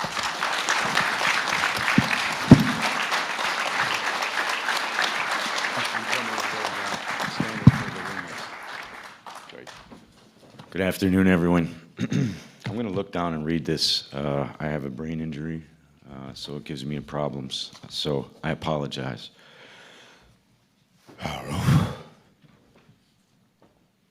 My name is Stephen Michael Digna, Jr. Doctor, I'm sorry. These are slipping my hands here. Sorry. That's okay. My name is Stephen Michael Digna, Jr. The following testimony is true and accurate as it can be at this time, to the best of my ability, and I am prepared to swear this testimony under oath before the Senate and Congress. I'm a former sergeant in the United States Army. I began active duty service in 1999, and I served until 2002. I was assigned to the U.S. Army Training Center, W4J9 Alpha Alpha, Fort Irwin, California, located in the Mojave Desert inside Death Valley near the Barstow, California in 2000. I was assigned to Alpha Company Group, Live Fire Combat Engineer Division, Computer Support Systems, and basically for civilians it's management for live fire operations. I acted as a hub between the operations group, intelligence planners, ground team, Air Force, and Star Wars programs. Thank you, Doctor. In July of 2001, I was observing a live fire practice at a level from an observation deck at approximately 3 stories high from the desert floor. I saw a craft in the distance at approximately 200 feet off the ground, measuring approximately 172 feet across, strongly resembling a hovering B-2 Spirit. Upon first glance, my eyes were adjusting to the darkness. I could see 7 lights in a V-shape. After that, I closed my eyes for approximately 30 seconds to allow them to adjust to lighting conditions. We were running red lights throughout the bunker due to the current live fire exercise. The range was hot. That means rounds are being fired and lives are at risk at all times. This was interrupted by a very, very ominous call, a net call. It said, "Cease fire, cease fire, cease fire." It came from one of our observer controllers on the ground. There was about 27 teams out there. And they kept soldiers alive and trained them. Sorry, thank you, Doctor. Once my eyes adjusted, I could make out the general shape of the craft. There were 2 men from Raytheon present. I pulled out my night vision goggles to get a better look at the craft. It appeared to be generating 7 lights along its wings and underbelly. I noticed another smaller craft oriented on the right side and at the same height as the first craft, approximately 75 feet to 100 yards to its right. The second craft was jet black, V-shaped, pointed towards the first craft. This craft had equally joined, spaced, rectangular sections forming the hull. The craft had a gimbal rack that deployed from the bottom of the craft. Approximately 5 to 6 holographic lights, holographic emitting lights were pointed directly at the first craft. That was my assumption due to the fact that they were displaying a strange color within my MVG goggles. Anyone that knows the old school, circa 2000 MVGs, they don't emit color. They give you green, grays, and blacks. I was seeing colors within my night vision goggles. This was not normal. And it was my assumption that perhaps this was a hologram being projected from the other craft. I can't confirm that. However, that was my assessment at the time and my suspicion at the time. I wanted to throw a baseball at it, but I didn't have one, just to see if it was tangible and solid. The second craft was jet black, V-shaped. I'm sorry, jumped a little space here. Thank you for the bullets, Raven. The craft and the gimbal rack were deployed from the bottom of the craft and approximately 5 or 6 lights. Sorry, Dr. Greer. Guys, I goofed up, and that's a part of the brain injury suffered during an explosion on the live fire range. One of the 2 men on the observation deck from Raytheon noticed the night vision goggles I had. He went from chattering cheerfully. They were pretty relaxed. They'd seen these before. It wasn't abnormal to them. He looked at me with a very, very severe look of disapproval and anger that I had. At that point, they both went calmly inside, probably a little bit angry, and it felt like as though I had crossed the line. I took another look with my night vision goggles. The reason this event was not reported was due to the fact that it was not unidentified. I'm going to repeat this very clearly to the cameras. This craft was not unidentified. This was on our birds, and to the observer controller that called that out on the range, I'm not going to put his call sign out. Roger up, eyes on, hands on confirmation. That's our bird, but she doesn't need wind to get lift. She was hovering stationary. This was, I'm going to interject here. Sorry, guys. This was very dangerous. This craft showed up unscheduled. I got no notification. My job was to maintain command and control and to be the hub and top observer controller for the Tactical Operation Command Center for live fire desert warfare. That's the largest live fire warfare center for desert warfare on the planet and in history. So any moving objects that are on that desert floor or in those skies are supposed to be coordinated between myself and another group that I directly worked with the civilian personnel through Raytheon and the United States Air Force. So to get back to the statements here, the reason the event was skip. All right, well, this is going to jump in a little. I was the fastest promoted soldier in 25 years on the post.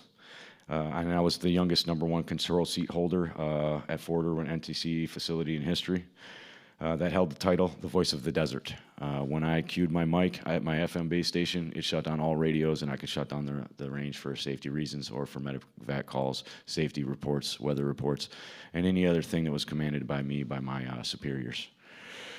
I skipped over that, but I filled it in good. Approximately 5 to 7 days later, sorry guys, this is personal. This affected the rest of my marriage, my life, and my relationship with my child.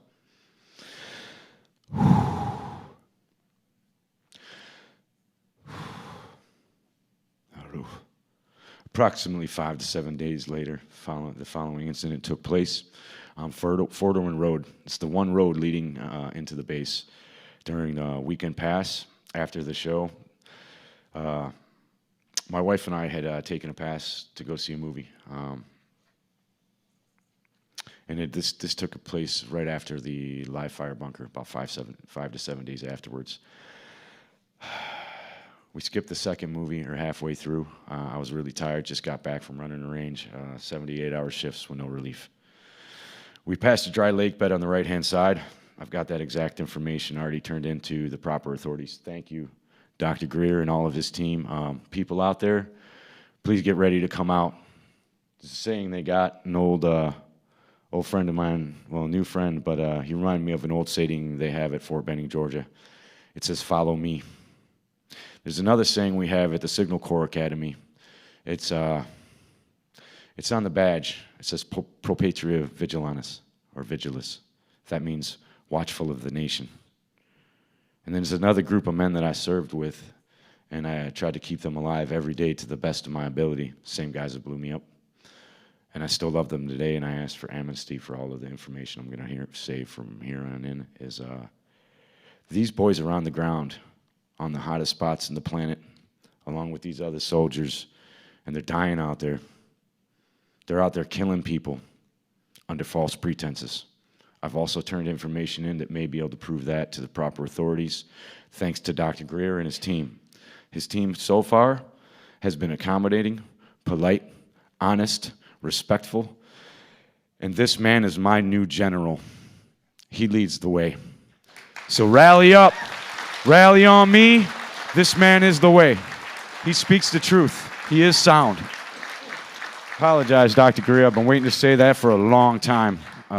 I thought they would laugh at me and look at me like I'm a lunatic. However, I brought my data. I brought the information. They stripped my information, said I had a driver's badge and a service ribbon. I had 2 accommodation medals, and I had total 7 certificates. They put me in for an ARCOM, which is the highest award you can get for a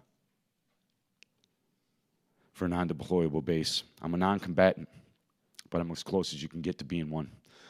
Those boys out there, we receive KIT reports every day. That means killed in training. Had I been in a real tactical operation command center or bunker on the range, like the one that just got hit in Ukraine, then I'd be sending men out to die every day. Those guys hated the voice of the desert because we gave them commands to send their troops into danger and to death, even if we knew that they were just the decoys for the real mission. So I'm going to have to jump back to this. I apologize, Raven and everyone, for going off track, but that had to be said. Back to the story in hand. This isn't a story. It's my story. This is a real story. And don't forget that. This is real. This can't be made up. And I can give you the exact locations. I can drive Dr. Greer and all of the command, Congress, everyone there to the bunker. So we passed a dry lake bed on the right-hand side. My driver's side mirror reflected a powerful white light into my eyes. I saw a bright white light pop up out of the canyon that I had just come from. I looked over my left shoulder and saw a zipping light that zipped through the curves in that bend, mimicking my exact track and exactly the speed that I had had. Suddenly, all I could see was a bright light through all of my windows, and at that exact same time, my car's power steering and the engine's electrical system, everything died, completely died. When I exited the vehicle, I rushed towards the front end of the car, believing there was someone pointing a floodlight at us. I had some words to say to that man. I stepped through a thick field of white plasma that encompassed a spheroid craft. As I turned to go inspect the craft, my wife opened the door, and she ran out towards the front of the car, and she was yelling, "Steve, no." She was instantaneously locked in place in a bright white field of plasma. As I looked at her, I thought to myself, it's okay, she's in stasis lock. That plasma enveloped her body with about 6 inches. I heard a female voice calmly state, felt like it was in my head. It said, "She is in stasis lock." It was a confirmation. Thank you, Dr. Greer.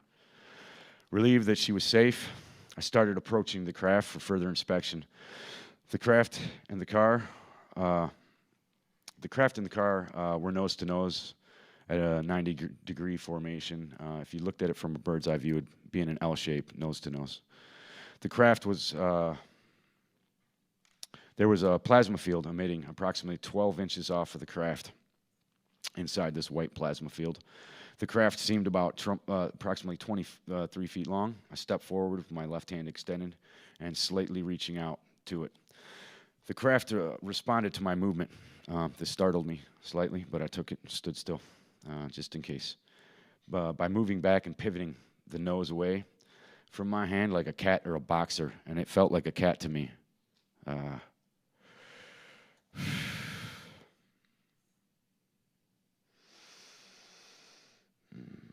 Okay, sorry, lost my place. The exterior looked like polished black onyx. As I approached the craft, I noticed ambient temperature, not hot or cold. I kind of leaned down and touched the craft, and as I swiped my hand up the craft's starboard side, also towards the front of the craft, it was as smooth as glass. However, when I drew my hand back towards me, it felt like shark skin or a cat's tongue. That was followed by a reaction. The reaction followed my hand, and as I... it's slightly off here. So I'm going to have to do this with my hands just to describe it for you. As you can see here in the picture, I put my hand on the craft like this, and I kind of pushed my head forward. I can't do it here because of the mic, but I wanted to swipe my hand up and look at it like I was planing a piece of wood. As I drew my hand back, that's when I felt that this strange texture. It felt like tiger skin, or a shark skin, or like I said, a cat's tongue. As I drew my hand back, pixels jumped off the craft.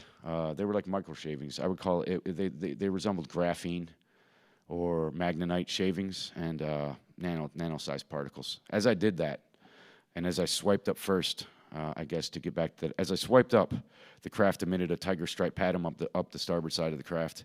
As I drew my hand backwards, the pixels popped up And as I did, the craft purred. It bellowed through my body. I could feel it resonate in my body cavity. And it was very intense. I felt like I was in contact with a living creature. Yes, sir. The reaction, okay, I'm already done with this. Thank you. As I drew my hand back, a lattice work opened up underneath. There was a very vibrant colors coming out of the craft, the underskin. This was a very thin nano layer. And there was a meshwork, honeycomb style. And it was like a lattice work that was like a frame around this. Beneath that was, well, there were filaments flowing. They looked like a neural network. I tried to see any universal bus system or any computer systems as the analyst job that I had. I saw none of this. As I drew the hand closer to myself, trying to peer through all these bright, wicked, beautiful lights that were pinks, blues, and every light color you could think of in the spectrum, I wasn't able to see anything through it. So as I drew my hand this way, I kind of pressed off the vehicle. The vehicle was stable. I mean, this thing was locked in position. It's not like Star Wars when you jump off of something and it moves. This thing was solidly locked in place, solid. I seen a shape right here through my elbow as I leaned my face down, and I could see up into the sky above my car a mirage, which was like a silhouette or a heat foil on the road. And the stars shimmered in a straight line, and in a very long distance there was a curve. So it seemed to be curved. Either way, right when that ripple hit in the sky, the stars then refixed back into place. I realized I was looking at a cloaking device on a very, very, very large craft that seemed to encompass the whole desert area that I was under. At that moment in time, I glanced and panned my view just to try to get fathom the dimensions of this craft.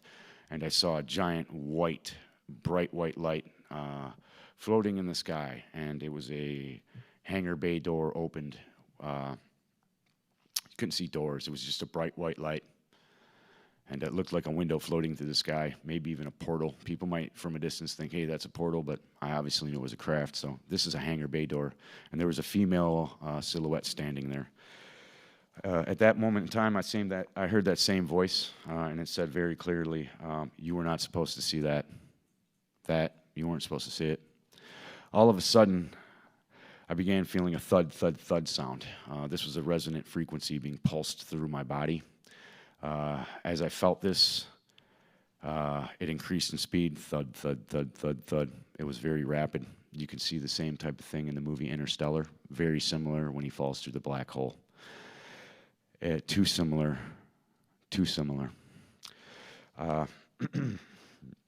As this thud resonated in my body, I felt my molecular or my cells, maybe the quantum level of my body, feel like it was being resonated. I felt like maybe I'm going to be microwaved or something to that nature. Either way, I seen some bands coming through. I began lifting up off the ground. My vehicle began lifting with me also. As this happened, my body tipped back, and I could see the underbelly of the craft. You're going to see that design right in front of you. The rectangular shape right in the center there looked like a docking socket for an electrical port. If you're going to take a big male end, this would be the female receiving end for an electrical charger. To skip through that, there were some there's some highlighted parts here, and as you can read them there, I'm going to let you read that for yourself, just for time's sake. However, as this happened, instantaneously, I cued in, and I was flat on my back, and I was staring up at the ceiling, and my vision cued into a very, very bright white light. My vision panned over, and there was my wife flat on her back on a table. It was smaller than the table I was laying on, slightly lowered, and she still had the same exact expression on her face, like she was screaming no. However, she was no longer stuck in the running position. She was flat. As I panned a little more in front of me to kind of gauge where I was at, and this all happened in milliseconds, guys. This was, oh crap, what's happening? So this is a very short encounter here. As I panned over, I saw my vehicle with the right passenger tires end lifted up. I saw some people in some white suits, fully garmented masks with some breathing apparatuses. They were working on the vehicle. Slightly next to that was a strange blue rack that looked like it could have been an automotive rack, could have had another purpose. That was my quick assumption. as I oh, yes, sir. Thank you, sir. Yes, sir. So after that had happened, I saw a female right next to me. She was taking some samples from me. It was a human female. She had red hair. She had very fair skin. And after that moment, I also, as I panned over, I could see the window and the desert behind me. I realized we were not in space. I could see the desert floor. I could see the exact two rock formations and one far off in the distance. So this is pinpointed by GPS coordinates. So after that, I panned a little more over, and as I seen this open up and the bay door behind her open, or maybe just transparent, and I could see out. I also seen that craft right here docked in the ship, and that came through me after trying to get these schematics down on paper while talking to Michael Scratch. So thank you, sir. This man went through PTSD with me. So thank you, Doctor. You're awesome. I know you're great.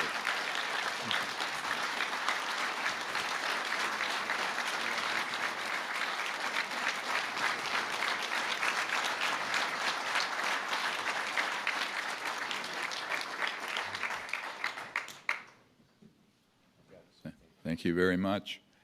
There are obviously a great deal more to all these accounts. I'm sorry to have to cut that short, but we're sort of at the past our time we were going to wrap it up. But I will tell you that this is not a typical, the craft he was referring to are ours. That was Raytheon objects. Those are, and he said, yes, they are. His key point needs to be made, absolutely. They have been used in simulated quote-unquote abductions. In this case, a very decorated and heroic man was essentially tortured by this. This is a crime that must be investigated and brought to justice quickly. The next witness is D.C. Long from Fort Bragg. He was involved in an incidental event. Many of these witnesses at this point were people who saw something they shouldn't, and there were reprisals and things that happened. It's a pattern. The ones that were read in for a number of years, like one man that I shared earlier, 10 years in those operations, those are the ones waiting for greater protection for themselves before they step forward, but we have many of them. So with no further ado, I welcome my friend, D.C. Long.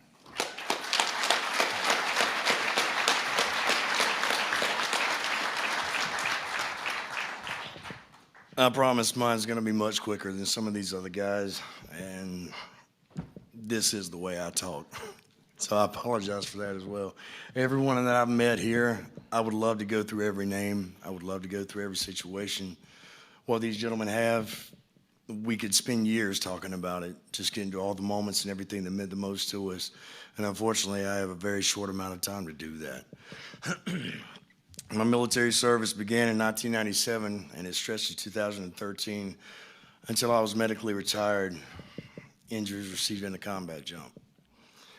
Ironically enough, the quick story that I'm going to tell you guys has virtually nothing to do with my military career until it got to the very end of the story. Long story short, my father grew up as a contractor. That was his entire life. He could build anything with his hands. He could tear it down and build it again for you. I segue that, and the only reason I bring him up is because my father is how I got tied into this story. As a government contractor on Fort Bragg, he met some people. He got friends with some people in the upper echelons of the military, the tip of the spear. The guys who didn't need the Army Corps of Engineers permission to build anything that they wanted. These people that I met when I was 13 years old. We would go on hunts together. We would go on fishing trips together, riding their planes. They would take us all over the continental U.S. just to enjoy their time together. People that I thought were my friends, that I didn't know that they were in the military until years after I had been in myself. We meet up at 18th Airborne Headquarters by my father's request from me. He asked me if I could help him assist. We didn't know where the project was. We were told that we were going to be met by an escort from the JFK Warfare Center. He shows up. I recognize him as one of my father's friends. I overheard that the place we're going to be going is Range 19. I'd never heard of this place before, hadn't since. They put us in a van, no windows, no protection to the front. So we were joking, what did you say? Because we're taking you to Leavenworth. We show up at Range 19. The only thing that was directly in front of me looked like a bunker, 45 degree inches from a concrete bunker, covered in trash. Looked like an actual dump. We open up, there's another escort, and they're waiting on us. They take us to a freight elevator. We take the elevator down. At that time, we were instructed, keep your heads down, keep your eyes on the heels of the men in front of you, or you'll be fired upon. I've heard plenty of instances of military jargon. People like to jibe each other. I didn't take it as a joke, but I knew enough to just do what he told me to. I didn't want to risk it. As soon as the freight elevator opened, the first thing that I could see were a few personnel connexes to the right in a large hangar, maybe twice, 3 times the size of the area that we're in now. There was a monolithic slab directly in front of me that was being held up by nothing. The closer that I got to this slab, I felt an intense vibration inside of my body. I never felt anything like that before in my life, never anything since, but it left no sound. The loudest thing in that room was the silence and the footfalls of the people in front of and behind me. As I got closer, my natural southern curiosity took over. Oh, my shoes are untied. So I go down just to take a peek. And there's absolutely nothing up underneath this monolithic slab that if I had to estimate would be well over 100 tons. Absolutely nothing holding it up. You can see by the picture, there's another boulder directly behind it. It was flat on the ground. There were 2 other people beside it. I could only see heels and feet. To the right, you could see what looked like a boulder. And all 3 of these that I could tell had this box on top that was black with spires that came off, and I couldn't tell where it was connected, but it obviously had something to do with the levitation. The one to the right was being spun by the personnel that you could see in the picture. At this point, from my knees, the escort needed me in the back, said, let's go. We follow on, go downstairs to our appointed place to take measurements for an underground firing facility for a live fire range. Excuse me. When it was all said and done, less than 15, 20 minutes later, we make our way back to the surface through the same hangar that we had noticed the monolithic slabs and the boulders. And there was absolutely nothing there. There was no noise for anyone taking anything out. It was 1 flight down to our appointed place, but you could still hear that there was nothing going on in the facility that we were in. We make our way out. We get back in the van, and they take us back to 18th Airborne Headquarters so we can retrieve our telephones, our IDs. Something was said to my father, and they retrieved all of the notes that were taken. Everything that he had that he recorded from whenever we were downstairs, they took it from him. I didn't think much of it. I go back upstairs, help him wrap up in the G5 war room. And it was at that time there was a gentleman sitting at the desk. Everyone was cleared out. And he had 2 pieces of paper. He said, I need you to sign this NDA. Absolutely not. You know, we didn't so much take it as a joke, but we just didn't feel like the things that we had witnessed, although I did realize it was something that I never should have seen in my life. We weren't going to sign it. Didn't think anything of it. I leave. I get a call the next day, less than 24 hours later. Hey, man, you need to come down. We're trying to go to work, and everything's locked up. Everything's gone.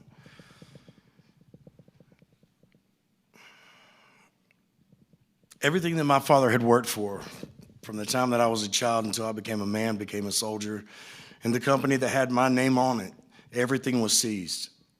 Absolutely everything was seized.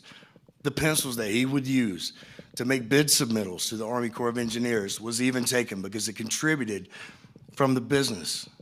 Everything was taken. I can't illustrate that point enough. My father went from being a very humble millionaire to absolutely broke, bankrupt, and destitute in 24 hours. Now, I wish I could tell you more about how much I love this man, not just because I have his name, not just because he's my father, but he was my best friend. He led me through every battle when I came home to let me know that it was okay to feel the things that I felt. This man and I, we were always together. The only thing that could separate us was the deployments and the uniform that I wore. When I got done with my fight, I found my father. When I was scared, I found my father, etc. This man that was my best friend looked me in the eye when I found him again and said, "Hey man, do you think this had something to do with Range 19? Please pardon my language." My father looks at me and says, "Don't you ever fucking bring that up to me again." That was the last time that I heard my father's voice in this life.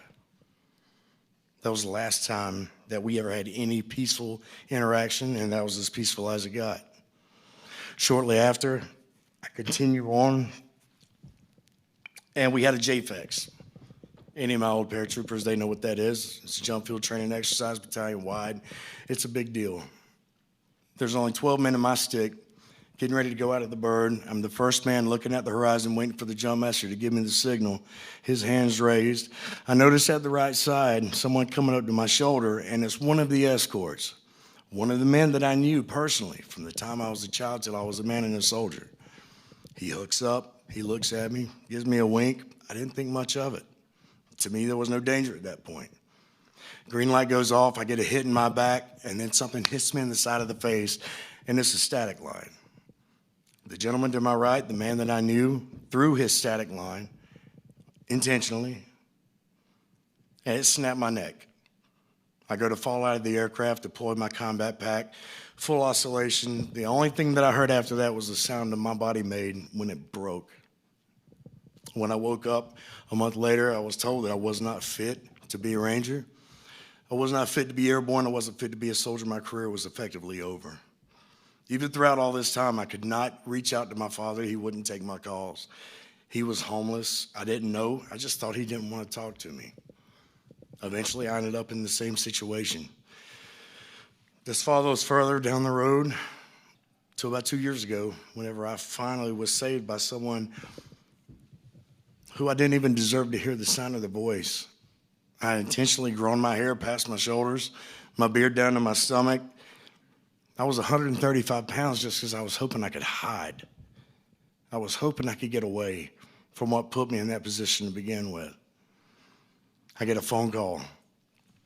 It was 2 years ago. We found Daddy. He's in the hospital. I go down to see my father. He couldn't speak. The man that was 6'4", 240 pounds, a superhero in my eyes, not just because he was my daddy, because he was a tough son of a bitch. He was laying in a hospital bed, 98 pounds. When the people who I encountered after the fact that had actually spent time, excuse me, and got my father out of his homeless situation to help him get back on his feet, to give him the drive, to get back to doing the only thing that he knew how to do was to be a government contractor, they put him back in contact with some of the people that he thought could help him. I can't illustrate this fact enough. In the time span of 3 months, my father went from 6'4", 240 to 98 pounds, dying in a hospital room, and he couldn't even speak because the chemo was burning his lips. I told him, I love you. Don't worry about us. We're square. I want to make you proud. Before Dr. Greer and I came in contact with each other, and I'm almost done, I wrote my story, and I entitled it, I'm Afraid to Say. And people have asked me, well, why did you wait so long? I mean, it's obvious why we waited so long to send it. Nobody knows this. My family doesn't know this. Dr. Greer obviously doesn't know this. When I sent that, I was planning on taking my life because they took every damn thing from me. I could handle losing my career. I was willing to die for my country. I was hoping like hell I would. Somehow I survived. And then they tried to take me again. They can have all that. I knew that when I put these around my neck. But my intention was to take my own life because I just couldn't do it anymore. I heard this man's words with Sean Ryan, if good men do nothing, then evil men will prevail. I am damn tired of doing nothing.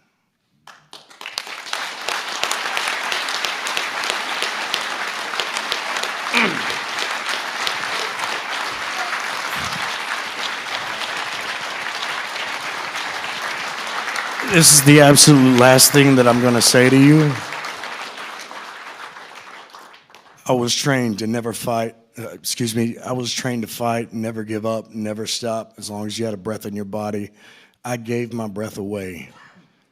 The people in this room, everyone that I've had the blessed opportunity to spend time with, I've heard you say that we're brave, that we're heroes, and it embarrasses me because I personally felt like I don't deserve to be in the room with all of you heroes, because I would not have the words and the breath to come from my body if it wasn't for the strength that you give me when you shake my hand, when you hug my neck. Thank you so much. Godspeed.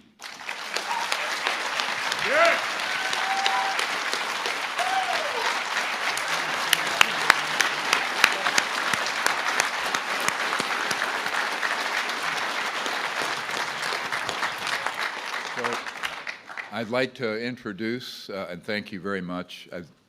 Again, men are courageous, and it's very emotional. And it should be. Should be. I'd like to introduce Eric Hecker. He's a Raytheon contractor based for about a year at the South Pole. He was involved in a neutrino light array. He has an enormous amount of information, but in the interest of time, we'll be brief. Thank you, Mr. Hecker.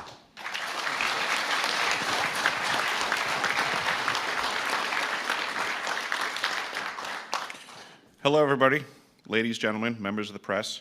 I'm very happy that you're giving me this attention and this information attention because it needs to get out to the world. I will start, since we have to be brief. I have already given all pertinent information and supporting documentation to the Senate Intelligence Committee and AARO. They informed me that all of my information will be recorded for public record and shared with Congress. It is that important.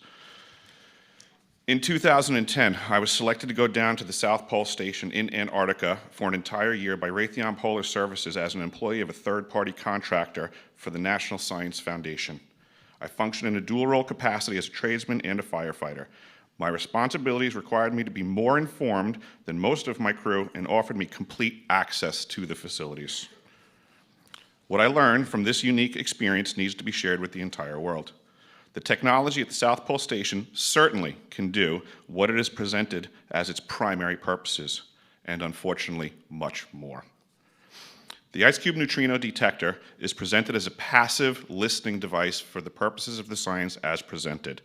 But I'm going to skip right through the chase, folks. I have provided documentation that proves that the 5,160, what they call DOMs, that are embedded in the ice can actually transmit at 2,047 volts each. That gives us a long list of things to consider.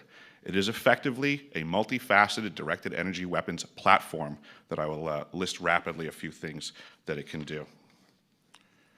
Vehicle detection. We're learning that these off-world craft, on-world craft, ours or other nations, are also emitting neutrinos. So this makes the South Pole Station effectively an air traffic control station for this new level of equipment that nobody's discussing. In addition to the ability to detect neutrinos and the exotic vehicles, I have provided documentation that shows that this is also a system for faster-than-light communications. In the past, Gary McKinnon has hacked NASA, found the off-world fleet, the list of captains, and it's apparent that if we have faster-than-light vehicles moving throughout this system, we're going to need faster-than-light communications. This is that facility. Unfortunately, I have other bad news.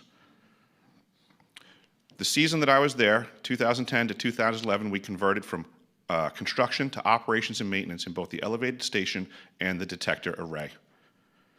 Unfortunately, when they first fired it up, that was when we had the earthquakes in Christchurch, New Zealand. There was 2 incidental shots before they were able to target it correctly. This is an earthquake-generating device as well. This is the weapons of war that we have to deal with now and what Raytheon's hiding. There's an ELF system at the South Pole Station that when I arrived, I was told it was off, dismantled, and completely defunct. In my work, I will rapidly just tell you, I had to figure out the circuitry for certain other repairs, and I found that this system is in fact completely energized, up and running, and being utilized with the other systems for nefarious purposes as well.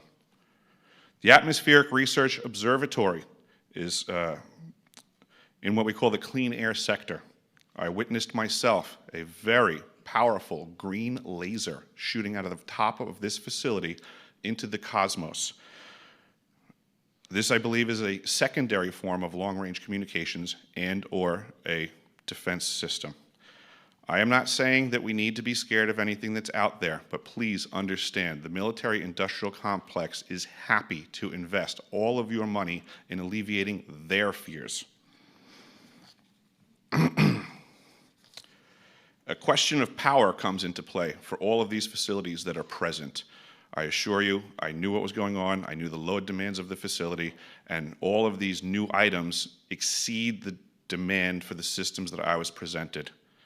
I am doing due diligence and research. I believe there is either a secondary power supply there that is either nuclear, that was there prior to the start of the Antarctic Treaty, which prohibits such things, and or that there is some sort of exotic power supply system there that just is not in the verbiage of the treaty, so it negates the responsibility to the parties involved.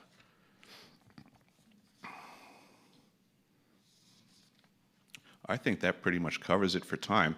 If anybody wants to find out more, I have a website where all this information is at. For brevity, I'll wrap it up, but you can go to deciphering.tv. I've documented all of this stuff, and information is available.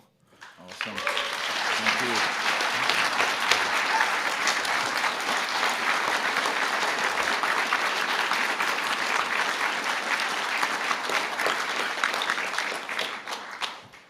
We are running a little over, and I apologize, but I think it's worth hearing as much as we can from these very courageous men. One of the things, if I had time, I would run through. We can go through very quickly. I think people in the military and in Congress and the American people need to know the difference between the man-made advanced technologies and how they look and the extraterrestrial vehicles. We're going to run through a side-by-side. You can look and see the ET one on the left, seamless. It is actually created in a material science and technology we don't have time to go into, but we understand that, versus the man-made ones that have components, parts, wires, and what have you. Next. And again. Next. And again. And then you hear on the right, that is the Norton Air Force Base 1988 air show, classified. We have a witness who was in there, and these on the right are man-made. They were late Mercury era, 59 through early 60s in their construction, because we had mastered gravity control in October 1954. So these had been in the solar system by the time my uncle, who was Northrop Grumman, had worked on the lunar module out on Long Island to put Neil Armstrong on the moon. Next. This is, again, an ET vehicle. On the left, one with struts, parts, pipes, and often humming a transmission, sort of transformer sound on the right. Next. And again, one that's extraterrestrial, and a vague copycat that's man-made. Next. And again. And again. Next. Now the one on the right, this is a little bit to unpack. It takes us a couple hours. I'll go through it quickly. You can look up the Cash Landrum case back in 1980 outside Houston in Texas. The one on the right is actually an ET craft. It was they were unable to figure out how to get its energy system to work. They, I think rather foolishly, put a nuclear energy system on it. It malfunctioned. And as it did so, it radiated innocent people in their vehicle underneath it. It later was escorted by helos to a base west of there. The man who debriefed the 4 human pilots of this and debriefed them, we know, and we have his testimony. He's Air Force Office of Special Investigations out of Kirkland Air Force Base. So the Cash Landrum case involves civilian injuries. They tried to sue the government. The government denied they had any knowledge of it, but the constitutional government of the United States doesn't know this. This is the big problem. Next. And this, I want to just play this for a moment. We're in Washington. Here is an esteemed senator from Hawaii, and listen to what he said in the 1980s. A shadowy government with its own Air Force, its own Navy, its own fundraising mechanism, and the ability to pursue its own ideas of the national interest, free from all checks and balances, and free from the law itself. Free from all checks and balances and free from the law itself. Now, the media often wants to portray this issue, conspiracy people, and of course, at this point, if you disagree with someone anywhere, you just call them a conspiracy theorist, okay? This man knew what he was talking about. A shot. Oops. So he absolutely knew what was going on with this. He was denied access, not just on the Iran-Contra issue, but on this specific issue. And how do we know that? We have an attorney, Derek Garcia here. He is now heading up the Disclosure Project Legal Defense Fund, and we have, as of about 2 hours ago, 90+ attorneys and legal professionals to represent Disclosure Project witnesses and to pursue racketeering, influence, corrupt organization lawsuits against various corporations and individuals that are liable. The United States Congress and President need to act, but we will act pending their action. I'd like to then welcome Derek Garcia to the podium.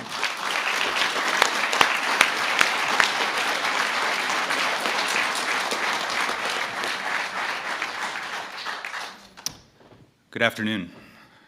My name is Derek Garcia. I'm a civil rights attorney from New Mexico. I've been in practice for 13 years. I'm admitted to practice in the District of New Mexico, the Federal District, the United States Court of Appeals for the 10th Circuit, as well as the U.S. Supreme Court. I'm joined in the audience by my colleague and attorney, Paige Fox from Illinois, and numerous attorneys who have now joined our legal team nationwide and internationally. We are dedicated to ending decades of UFO secrecy and releasing vital technologies which will bring an end to our current environmental and energy crisis.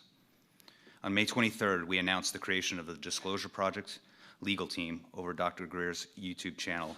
Since our initial announcement, we now have over 90 legally affiliated individuals, different practice areas and expertise, paralegals, law students, law clerks, members of law enforcement, and criminal investigators, legal professionals from over 23 states and nearly all relevant jurisdictions, and a growing list of preeminent attorneys internationally. We continue to make the call for pro bono attorneys, all volunteer at this point, and legal professionals, and add new members of the Disclosure Project legal team on an hourly basis. We have assembled a one-of-a-kind and strictly nonpartisan volunteer legal team for the purpose of moving disclosure forward once and for all. Our goals are to legitimize the essentially UFOs and promote public awareness as to the numerous related constitutional and legal implications on this issue.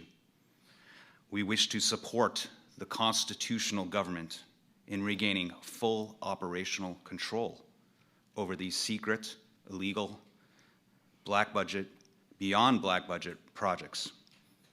And we will gain control over this issue for the first time since President Eisenhower. We will seek truth about propulsion and advanced energy technologies capable of solving world hunger, poverty, and the energy crisis. We will seek justice for those who have been harmed by non-disclosure and technology seizure through filing civil RICO actions, Bivens claims, and numerous and multiple legal theories aimed at getting to the ultimate truth on this issue. The competent, under oath testimony already developed by the Disclosure Project team, Dr. Greer, and these courageous witnesses, and represented in the Disclosure Project intelligence archives developed over 30 years of Dr. Greer's work, may also be used in criminal prosecutions by United States attorneys or criminal prosecutors across the globe to seek indictments on the numerous RICO crimes which have been committed on this issue, with the aim of keeping the issue buried. just a small sample, and I know we're short for time, of the crimes that are directly related to this issue.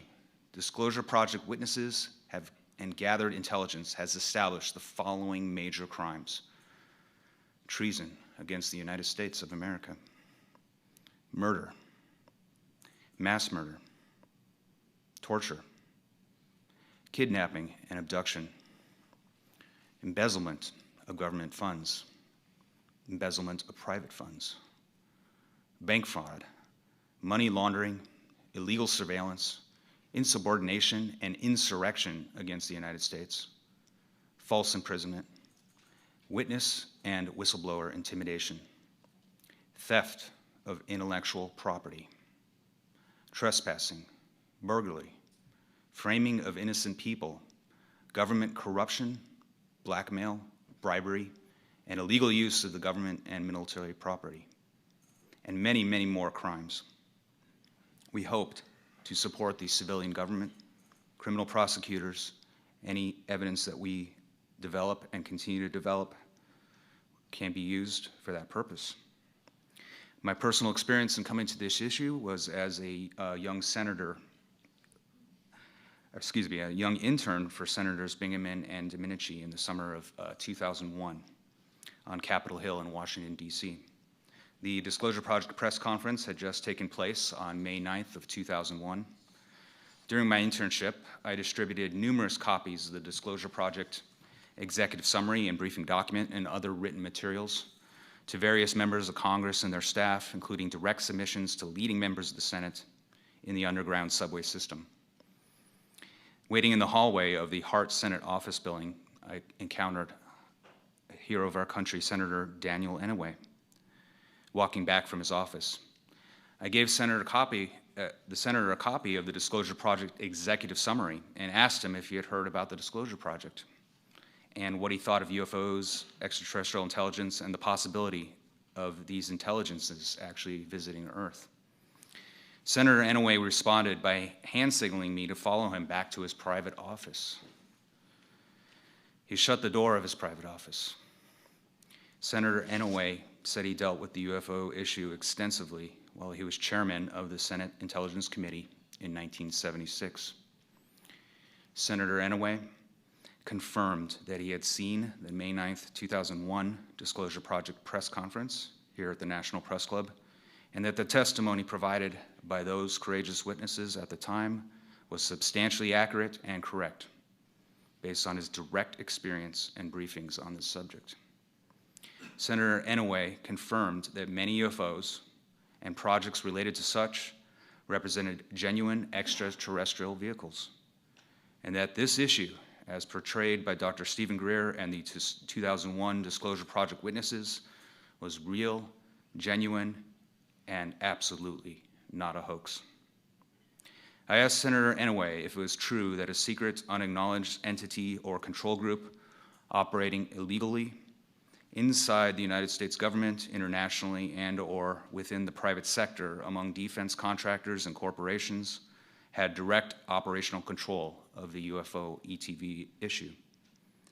Senator Inouye confirmed his statement that there exists a shadowy government with its own Air Force, its own Navy, its own fundraising mechanism, and the ability to pursue its own ideas of the national interest, free from all checks and balances and free from the law itself, as stated during the Iran-Contra hearings in 1987. I asked whether he was exaggerating when he made this statement. I asked if perhaps he was speaking of another government.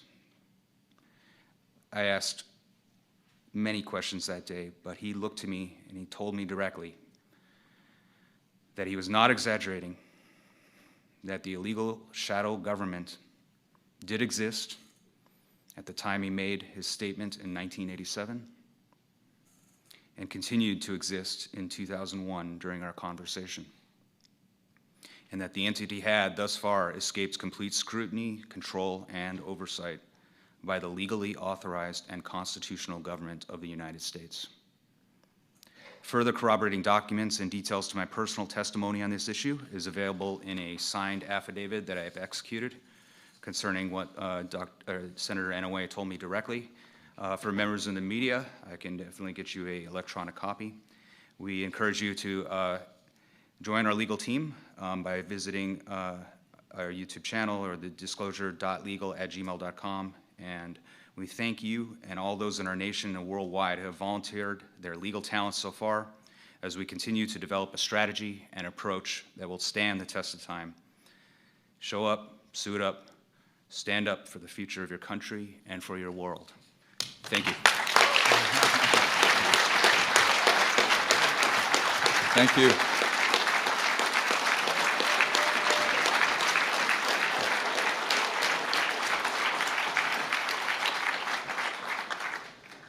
So I would like to thank very sincerely Mr. Garcia for his work. When he first contacted me, he was a 20-year-old student at Wesleyan. Now he's the age of a couple of my daughters. He's now an attorney, and we've gone full cycle, where now he is stepping up with all these other wonderful attorneys and legal professionals to represent what we are doing pro bono, since we are at present an unfunded operation. I would like to also just quickly go through, we're not going to have time to go through everything here, but there is a history of hearings on this subject going back many decades. You know, we have Blue Book, Robertson Report, the Gerald Ford hearings, the Condon Report, and et cetera. These have all been, unfortunately, submarined and corrupted by influences that have prevented the truth of this coming out. We have to be very careful, because Eisenhower said only an informed citizenry can prevent the loss of our freedoms and democracy.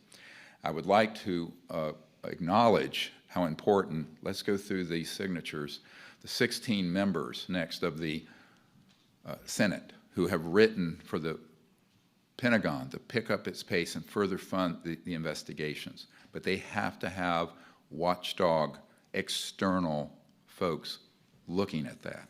That's what the Disclosure Project has to do.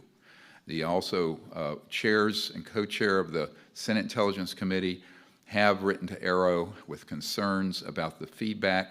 There are people I know who have been through the AARO office and the SCIF, and they have contacted me explicitly saying that some of their information is not getting back to the members properly. This cannot happen. The Congress has passed a law.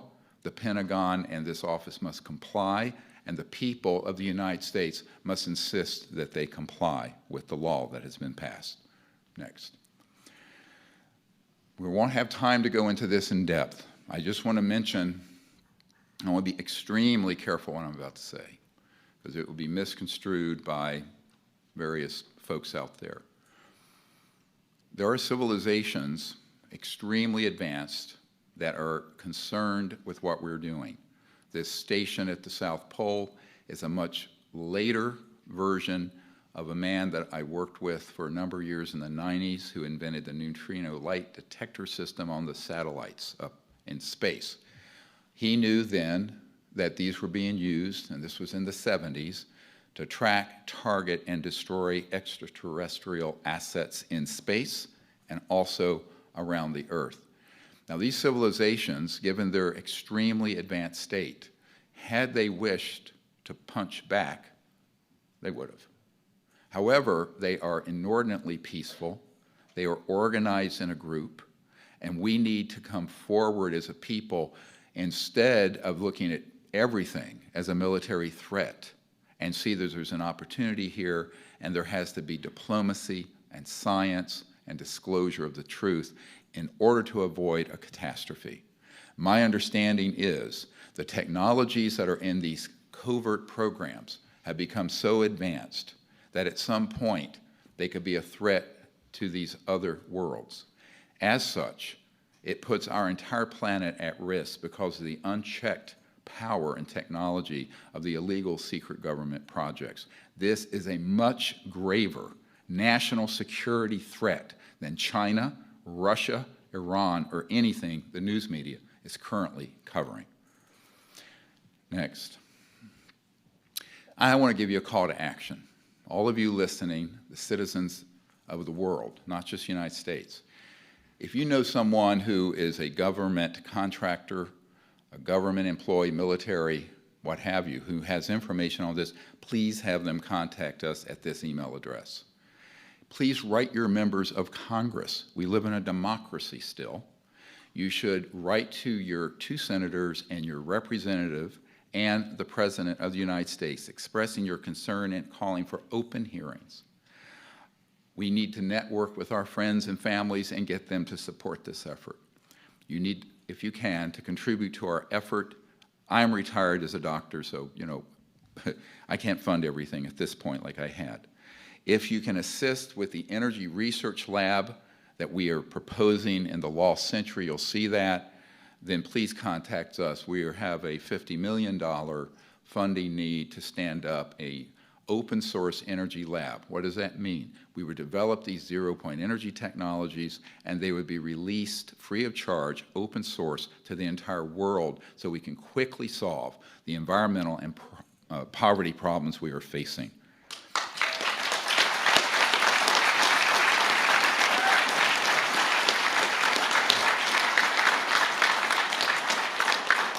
Our goal is to acquire or develop a zero-point quantum vacuum system no later than 2026.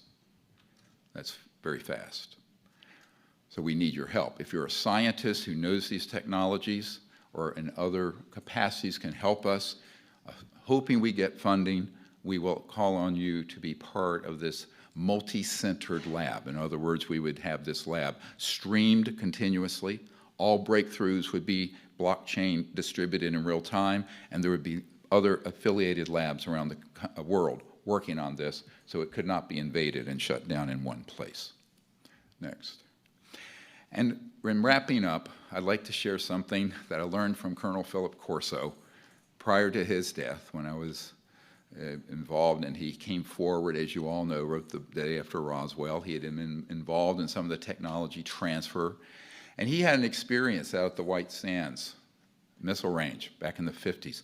Pretty sure it was 1956, but I don't want to be, don't quote me on that. And he was a colonel. He was involved in these projects. There was an ET craft that came in daytime and came down over the range. He went out there with a couple of his guys. And this craft, it would be three-dimensional and then vanish like a heat wave, like Stephen Digna explained, and then back again. Finally, it stayed. There was an ET that emerged, extraterrestrial biological entity, and he said, the ET was communicating, please don't hit us with these radar. Can you get these radar systems out? You know, and was asking, because they were operational, of course, at that time they were operational at Roswell. And he missed being a brash young, you know, Air Force colonel, and he says, what's in it for me? And the ET says, a new world if you can take it. Now, I was one. Now, you know, I have 12 grandchildren. What kind of world are we going to leave them if we don't fix this problem? Because it involves peace, and we have to work towards contact that is in a peaceful paradigm. We have launched a very controversial project, as I get attacked the most for, the CE5, or Close Encounter of the Fifth Kind contact program, as sort of an experimental community-based outreach to these civilizations. We have had a number of extraordinary contact experiences. This is sort of a prototype that the French government during the presidency of Sarkozy asked us to demonstrate, and we set up an operation in France that was protected where we did have events take place. I think we have to begin to ask, what can we do as a civilian government where we don't try to militarize and weaponize everything we don't understand? Because here's the problem. If you're a hammer, the whole world's a nail. And so we have to get this disclosed properly so that our brighter scientists, our academics, our political leadership, and our diplomats and the citizens can take the lead on this issue rather than an illegal and clandestine operation that is a threat to national and world security. Thank you for your attention.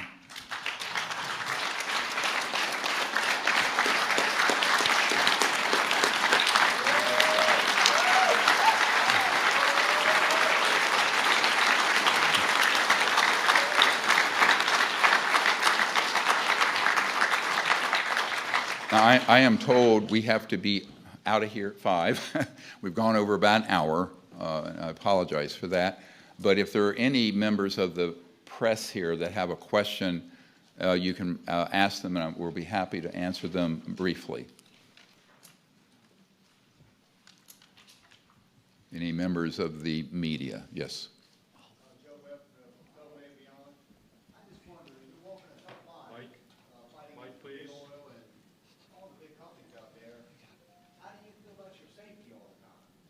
He's asking about our safety. Look, if I was worried about my safety, I would have never walked on down this path. I have been threatened, and we've had some losses on our team. I've had a few people over the years that worked with me who have been killed. It's difficult. But I just think the mission of what we're trying to do is more important than one life, mine. So you can't worry about that. We do have good security now, and I think that there are people, frankly, in these very classified projects who do want to help us and protect us, and they have been since about 1998. And it's pretty much. Or is there another?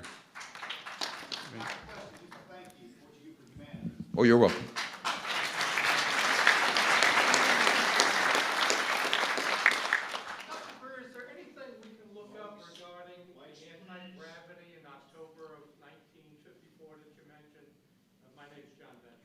Yes, he's asking about my comment about gravity control being accomplished in October 1954. A member of my team for many years was the top scientist at the Naval Research Labs here in Washington, so one of the major Department of Defense labs. He was one step down after the director of the lab, and he had been in a vault where he saw the document in a skiff and saw the documentation that we had mastered gravity control, meaning that we had had experimentation with it earlier, but mastering it so it was stable occurred in October of 1954. His name is Richard Foch, F-O-C-H. He is deceased, but he worked with us for many years and was very much in the inside. He also introduced me to some folks down near the Redstone Arsenal and a man who is under contract with IT&T, but he actually is working for the CIA, and he has developed these technologies also beginning in the 70s. And I've been at this man's skiff. He's been at my home. When he was going to develop one of these systems for us, some thugs went down and threatened he and his wife's life. So, you know, he had to back down. At that time, we didn't have a momentum and a way to secure his safety. So, yes, I mean, we do know that this goes back a long time. I know that we have Senator John Warner's son here, who his father was involved with this committee.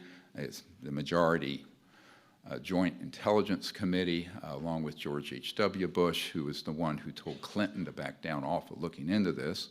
And I was very involved with that. There's a long story here. We'd be here all night.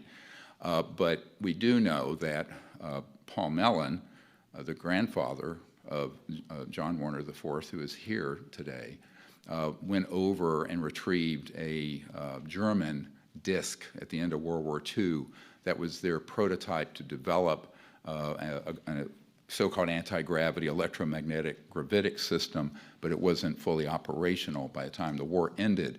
But that became something that then was pursued later through operations that were highly classified in the United States and in the very black aerospace world. And we have this very well documented, by the way. This was a great deal of history here of the United States after World War II that the public doesn't know about, but it'll come out. Other questions? Yes, ma'am. Dr. Greer, Sherry Beal here from ARightToKnow.com, and I just want to thank you so much for your bravery in covering what many of us journalists in the truth movement see as ringing the alarm for the most critical topic on the planet right now. And, we've really learned that we, the people, that we've been funding, unbeknownst to us with our taxpayer money, these black operations. What can you tell us that we can do? I know you had a call to action, but for not just the journalists, but everyone in this room and everyone tuning in, what can we do to help support and really flip this movement right now and help save, our planet, humanity, have access to the free energy that we have been funding as well? Well, we need networking support. We need people like Sean Ryan, who had me on his show and got this message out to so many members of the military, Delta Force guys, Navy SEALs, others, and are now coming forward. We need significant funding because it's an unfunded project. Everyone who works with it is a volunteer, has been for 33 years. But I also think that we need people to network with friends, and it needs to be a grassroots movement of the people. And people need to also take the action I mentioned with their members of Congress. Most importantly, I think everyone who knows the truth about this needs to work night and day. This is what I did. I basically gave up about $12 million in earnings as a doctor to do this. But my view of it is that we need people who understand what's at stake and walk the talk. And it's not, it needs to go beyond just gab, and we need action. And I think the timeline for it is now. This is all emerging. I just heard from a very important figure in Australia this morning. He said the defense sector there is following this. There are multiple people there going to come forward. There's a big asset base there in their Pine Gap, and the members of the Australian Senate are also open to pursuing this. So this needs to be a worldwide effort, not just United States. Yeah.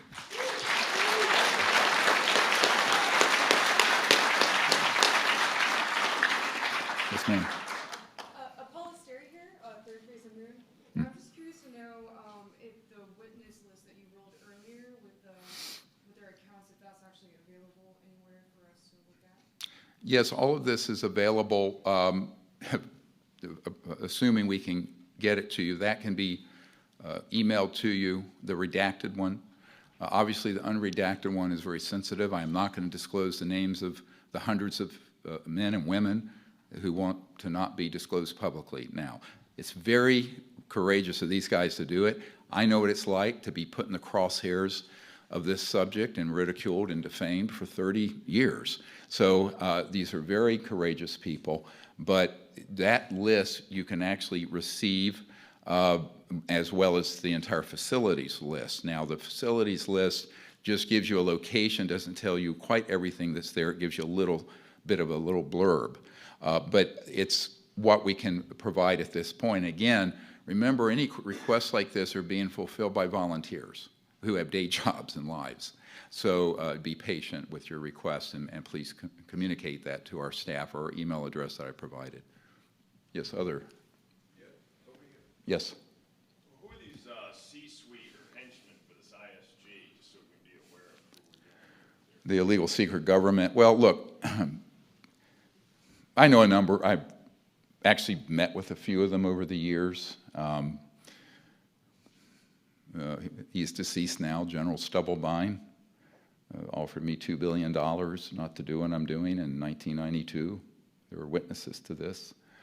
The level of corruption is almost unbelievable.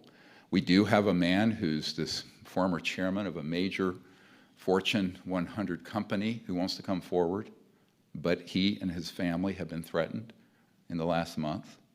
So I've had these conversations, and this man, by the way, confirms that corporation has free energy. He regrets what he's done. He is retired, and he would love to see this come forward for his children and grandchildren. He's a decade or more older than me. So at this point, the ones who are not wanting to be named, I don't name. However, if there's a proper investigation out of the White House and the Senate, we will name them, and if they need to be subpoenaed, they will be subpoenaed. But I mean, this is a process where I don't want to burn bridges to people who are actually sympathetic to what we're doing, but we have not provided enough protection, including immunity from seizure of their assets. This gentleman has several $100 million. He doesn't want to have that confiscated. He doesn't want his family threatened. And so it's a complicated issue. It's not like he's blurting out a bunch of names. Other folks who have been named on this group are Admiral Bobby Ray Inman, who is still living, and other folks. So I think he was Director of National Security Agency, Deputy Director of CIA, and moved over to Science Applications International Corporation. We know which corporations are involved. We know where many of their plants are and bases are. And I think those have to be put under the control of the President and the Congress immediately. And I think that's more important than, you know, the personalities involved. But ultimately, it does come down to people. All of it comes down to people. And I think we need to have a number of those folks who are now out of their positions, out of the C-suite, step forward. But we need, so I keep emphasizing this, clear protections for them, because this is no laughing matter. I mean, when you've heard what happens, and many of these were people who incidentally came across this, and it destroyed their lives. Imagine if you were read in for 20 years. I mean, there are wet works, kill teams that will be deployed. And so this is very, very serious. It needs to be taken seriously, and I will not be, you know, too cavalier about what I'm going to require for those folks who do want to do the right thing. Now, the ones who don't want to do the right thing, I said this, we put a clock on it. The Congress and the President puts a clock on that, and then at that point, they get prosecuted. Or, by any means necessary, this gets resolved.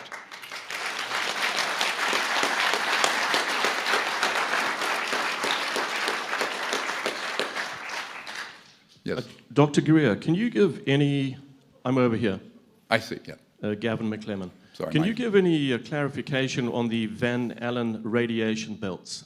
There's a lot of dissension about the Van Allen radiation belts. Give any clarification on transportation through them? No, I don't have any specific information on that issue. I do know that these technologies that we're talking about would have no problem going through, frankly, solid matter, ocean, et cetera. If you can wait. Is there another member of the media press? Wait for the mic, please. Thank you very much. Dr. Greer, can you tell us more about the programmed life forms that are involved in the so-called abduction phenomenon, please? Thank you.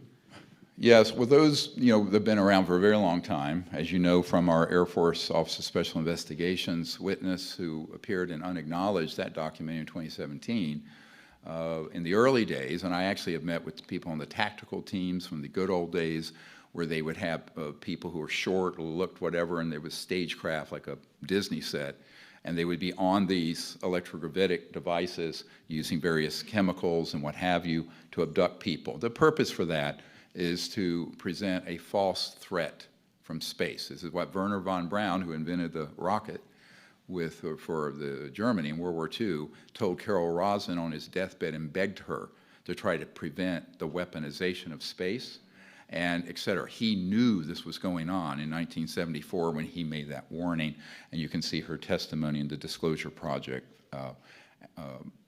website on YouTube. However, it evolved from that point to where they have very sophisticated robotic objects and beings that look exactly like a gray or this or that, and I've met with multiple people who have constructed them, operated them, or been victims of them who are military. Mr. Digna was actually abducted and taken into this craft through technologies that sounds like science fiction. But remember what Ben Rich told my friend James Goodall, who is here, is an aerospace historian, right before he died. And he said, anything you can imagine that they've done on Star Trek is out in the desert. He's not talking about Area 51. He's talking about the Lockheed assets. And we've already done it. We have it. It exists. And we've either used it or decided not to use it. He also wrote the reply to one of his friends that Mr. Schratt obtained, where the man said, do you think UFOs exist, and are they extraterrestrial or ours? He said they are both. And that is from the director and the head Lockheed Skunk Works, Ben Rich, legendary. So I always tell people, we have all this in the archive. Please don't just take my word for it. Never had a clearance, never been to government. I'm an emergency doctor doing this to help the future of our planet. But we have all the information that proves every bit of this. And under oath, these courageous men and hundreds of others will tell the truth. Yes? Because of the shadow government and other forces, just how threatened is U.S. sovereignty? I couldn't understand the question. U.S. sovereignty, is it threatened because of the shadow government and other forces? I will tell you that effectively, the constitutional government of the United States, at least in this area, has been nullified since about the late 1950s. And we have tracked this. It's a huge problem. Senator Inouye knew it. Now, in other regards, it's business as usual. But remember, this organization is transnational. It operates globally with alacrity, as I mentioned. And so this is not just a U.S. problem. It's a global problem. But the center of gravity of it is here in the United States. Other questions before we need to move? Cassandra Joan Butler from Pathfinder News. Dr. Greer, thank you. This has been mind-blowing, but are there international groups such as yourself, similar to Disclosure Project, across the globe? Are there networking with other like minds?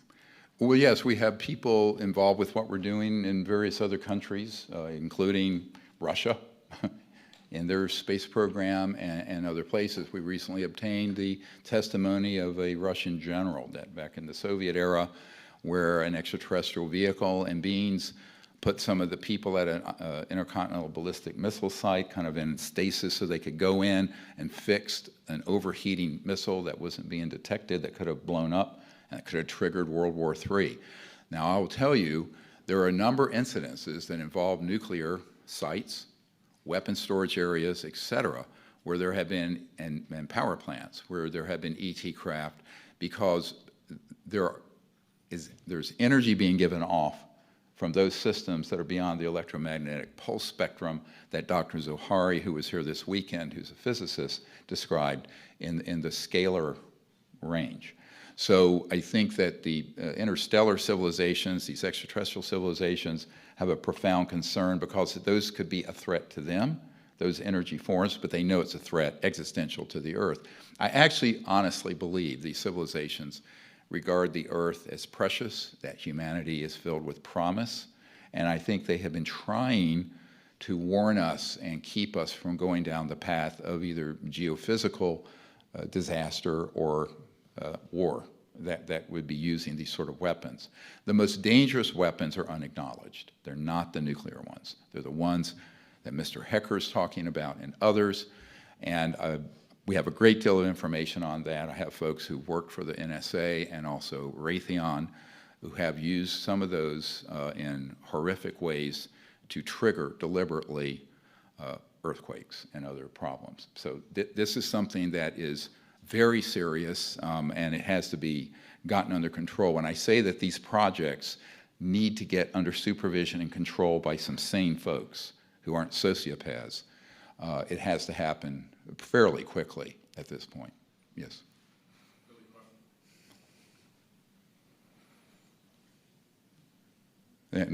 Hello?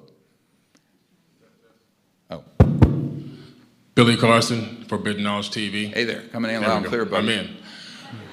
With regards to the civilian RICO, can we foresee, if this process is successful, any potential prison time for any of these corporate execs that are behind this? Look, an eye for an eye leaves the whole world blind.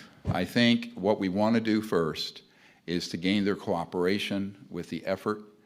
We hope we can exert enough pressure both through what we're doing as civilians, through a civilian RICO and other actions, as well as what's happening in the Congress, that gets resolved. What you don't want to do is just throw down with folks who have technologies. And I will tell you, this is sensitive, but when I was briefing Admiral Tom Wilson, who is the head of Intelligence Joint Chiefs of Staff, in 1997, 26 years ago. I can't believe it's been that long. At the end, I asked, you know, we need your help to get these projects under proper control.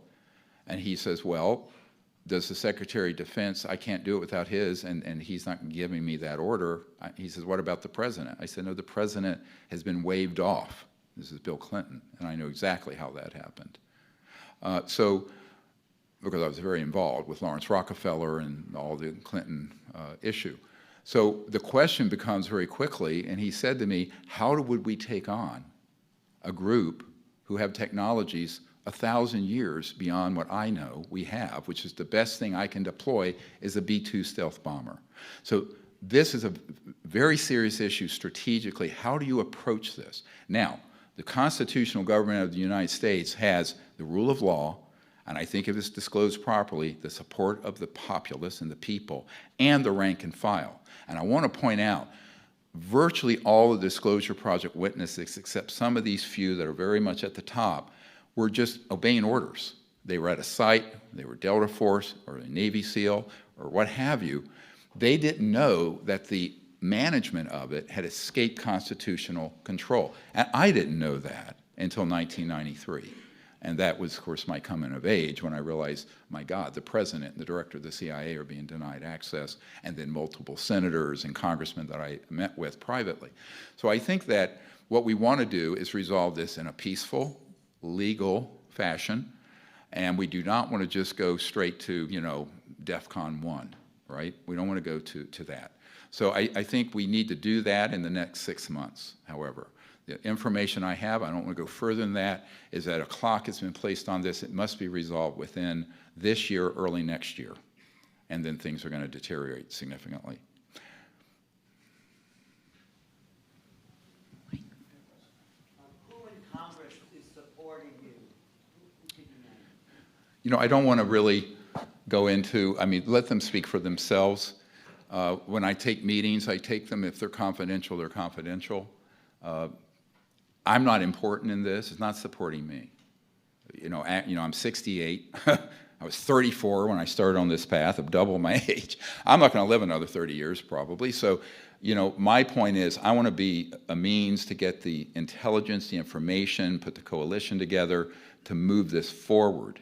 And I think it's going to need, but you know the members of Congress who have come forward about this already, such as Congressman Tim Burchett of Tennessee, who has called for these open hearings. He's on the House Government Reform and Oversight Committee. There are many members of Congress who are awakening to this problem. The issue is they're moving much too slowly.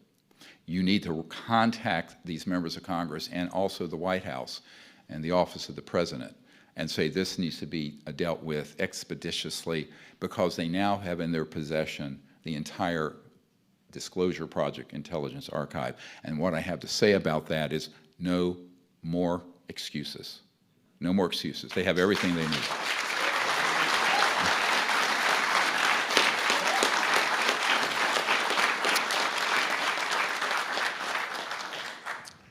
Dr. Greer, as a special operations, back over here, your left. There we go. There you are. Yeah. First and foremost, thank you for everything you do. We appreciate that. My name is Justin Wilson. I'm a former special operations operator, and I currently own a media company called Praetorian. Two-part question. The first one being, is there no hostility from another species because there's a higher governing species, or is it just the fact that there is no hostility whatsoever? How can we be sure of that? First question. Everybody who I know who has dealt directly with those beings have told me our own experience, and that is they are completely non-hostile. They have been portrayed as such because how do you unite the world around a military response? You create a false alien threat. This is what Wernher von Braun warned about, and we are very much at that point, unfortunately. So I think that calmer minds need to prevail, but there is no evidence they are hostile. Now let me make one other point. As I said one time to a general, I won't say who it is, because if they were hostile, and given the galactically foolish things we have done, targeting them, striking them, now these systems that are faster than the speed of light, moving out into space, the technologies they have in a fraction of a second could shut down all those systems and everything else. They have not. Why have they not done that? Because they are essentially very peaceful, highly organized, socially evolved, psychologically and emotionally evolved civilizations. One other point, common sense. If you possess those sort of weapons and you're still of the consciousness of violence, you're going to blow yourself up or some nearby planet with you. Because we're not talking about, let's forget science fiction. You're not talking about boom, boom with a laser beam, right, or a kinetic missile, or even a thermonuclear missile. You're talking being able to affect the fabric of space-time. And then if those technologies are weaponized, it's over in a fraction of a second. So the proof, I said to one senior military guy, that they are not hostile is that you and I are still breathing the free air of Earth. If you know what we've been doing, it's quite clear that this is actually proof that they're not hostile. If you understand what those technologies are, and if you understand what covert illegal projects have been doing. So here's a question. If there's not any, intervention by the aliens or the people, there is this power and there's people in control. If we don't fix this ourselves, is there going to be any kind of intervention from up there if we continue to destroy the Earth as we are? Well, that's what I spoke to a moment ago. I think that there are two clocks ticking. One is operations within the constitutional government of the United States that are not going to put up with this any further, more than another 6 to 9 months. The other is the fact that these extraterrestrial civilizations cannot afford for this progression of technology being deployed against them. These have been, much of it's been reverse engineered from the ET vehicles, right? And so at a certain point, where do they have to do something to protect other places? Because there's a universal principle of self-defense. So far, we've just been cruising along, getting away with this foolish and childish behavior.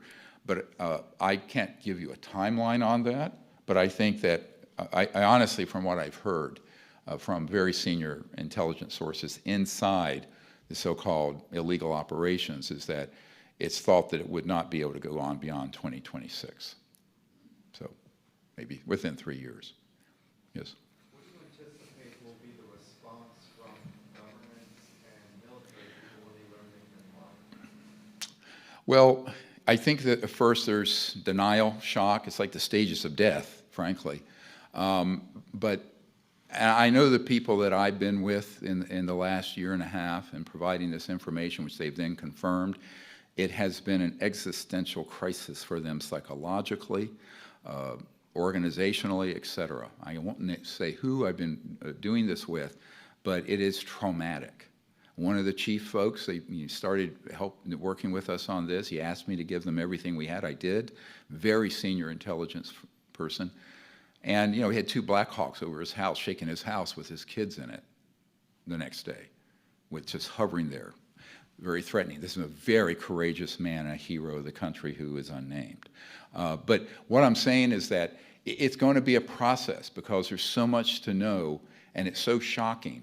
And I think most people in the media and in government cannot believe what Senator Inouye knew in 1987 and confirmed to Mr. Garcia in 2001. And I think that you want to sort of go into denial, this just can't be. I did have someone years ago who was a member of the Canadian military say, this is the hottest potato in the universe. Nobody wants to deal with it. And this is another problem. It's easier just to go, this is too difficult, too dangerous. I'm just going to pay attention to what the next tax bill is or whatever it is. And I understand that. I mean, honestly, I sometimes wish I'd never found out what I did about this issue. I got kind of dragged into getting involved at this level, and I never thought I would have to. In my naivete as a young doctor, I thought, well, you tell the right people this, you provide the evidence, and they fix it. But, and they should have. They should But I think at this point, it just becomes very difficult for them. And this is why what we're trying to do, if we can get some help from guys here and listening, is that we need someone who's a very good data scientist and data file person to take this entire archive, finish it. Only part of it's been scanned in. We have enormous amount yet to do. And so it can be organized, and then I would do briefing modules, maybe, I don't know, a dozen, 20 of them, that would connect all that evidence and testimony into intelligence assessments. Now, I've done a number of these. You know, back in the day, I provided intelligence assessments to folks because ultimately the comprehensive assessment based on multiple terabytes of data, hundreds of witness testimonies, thousands of government documents, that has to be put together in something sensible. But that's a very heavy lift, by the way. But I think that's what we need to do so that if you're the national security advisor or the president or chairman of a committee or their members, that they can go from understanding it in a methodical way because it's so much to unpack and it's so overwhelming. But that's just something I haven't had time to do. On my free time, we'll work on it together. Yes. Yes. Thank you very much.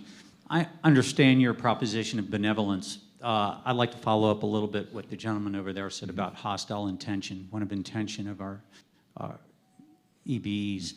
Have you ever had any information or relate to you towards genetic manipulation of the species that had been ongoing or previously talked about, which would, of course, construe a national security threat to the Republic? Has any of that ever come your way? Well, I've certainly heard about it, but what I've heard is the reverse, that our classified projects have taken genetic material and altered it for various purposes, including cloning projects and these program life forms. So in reality, it's probably flown the other way from the folks I've heard. Look, I've been told we have to be out of here at 5. I thank you for your patience. I know we went over about an hour, but help us if you can, and God bless all of you. We'll see you soon.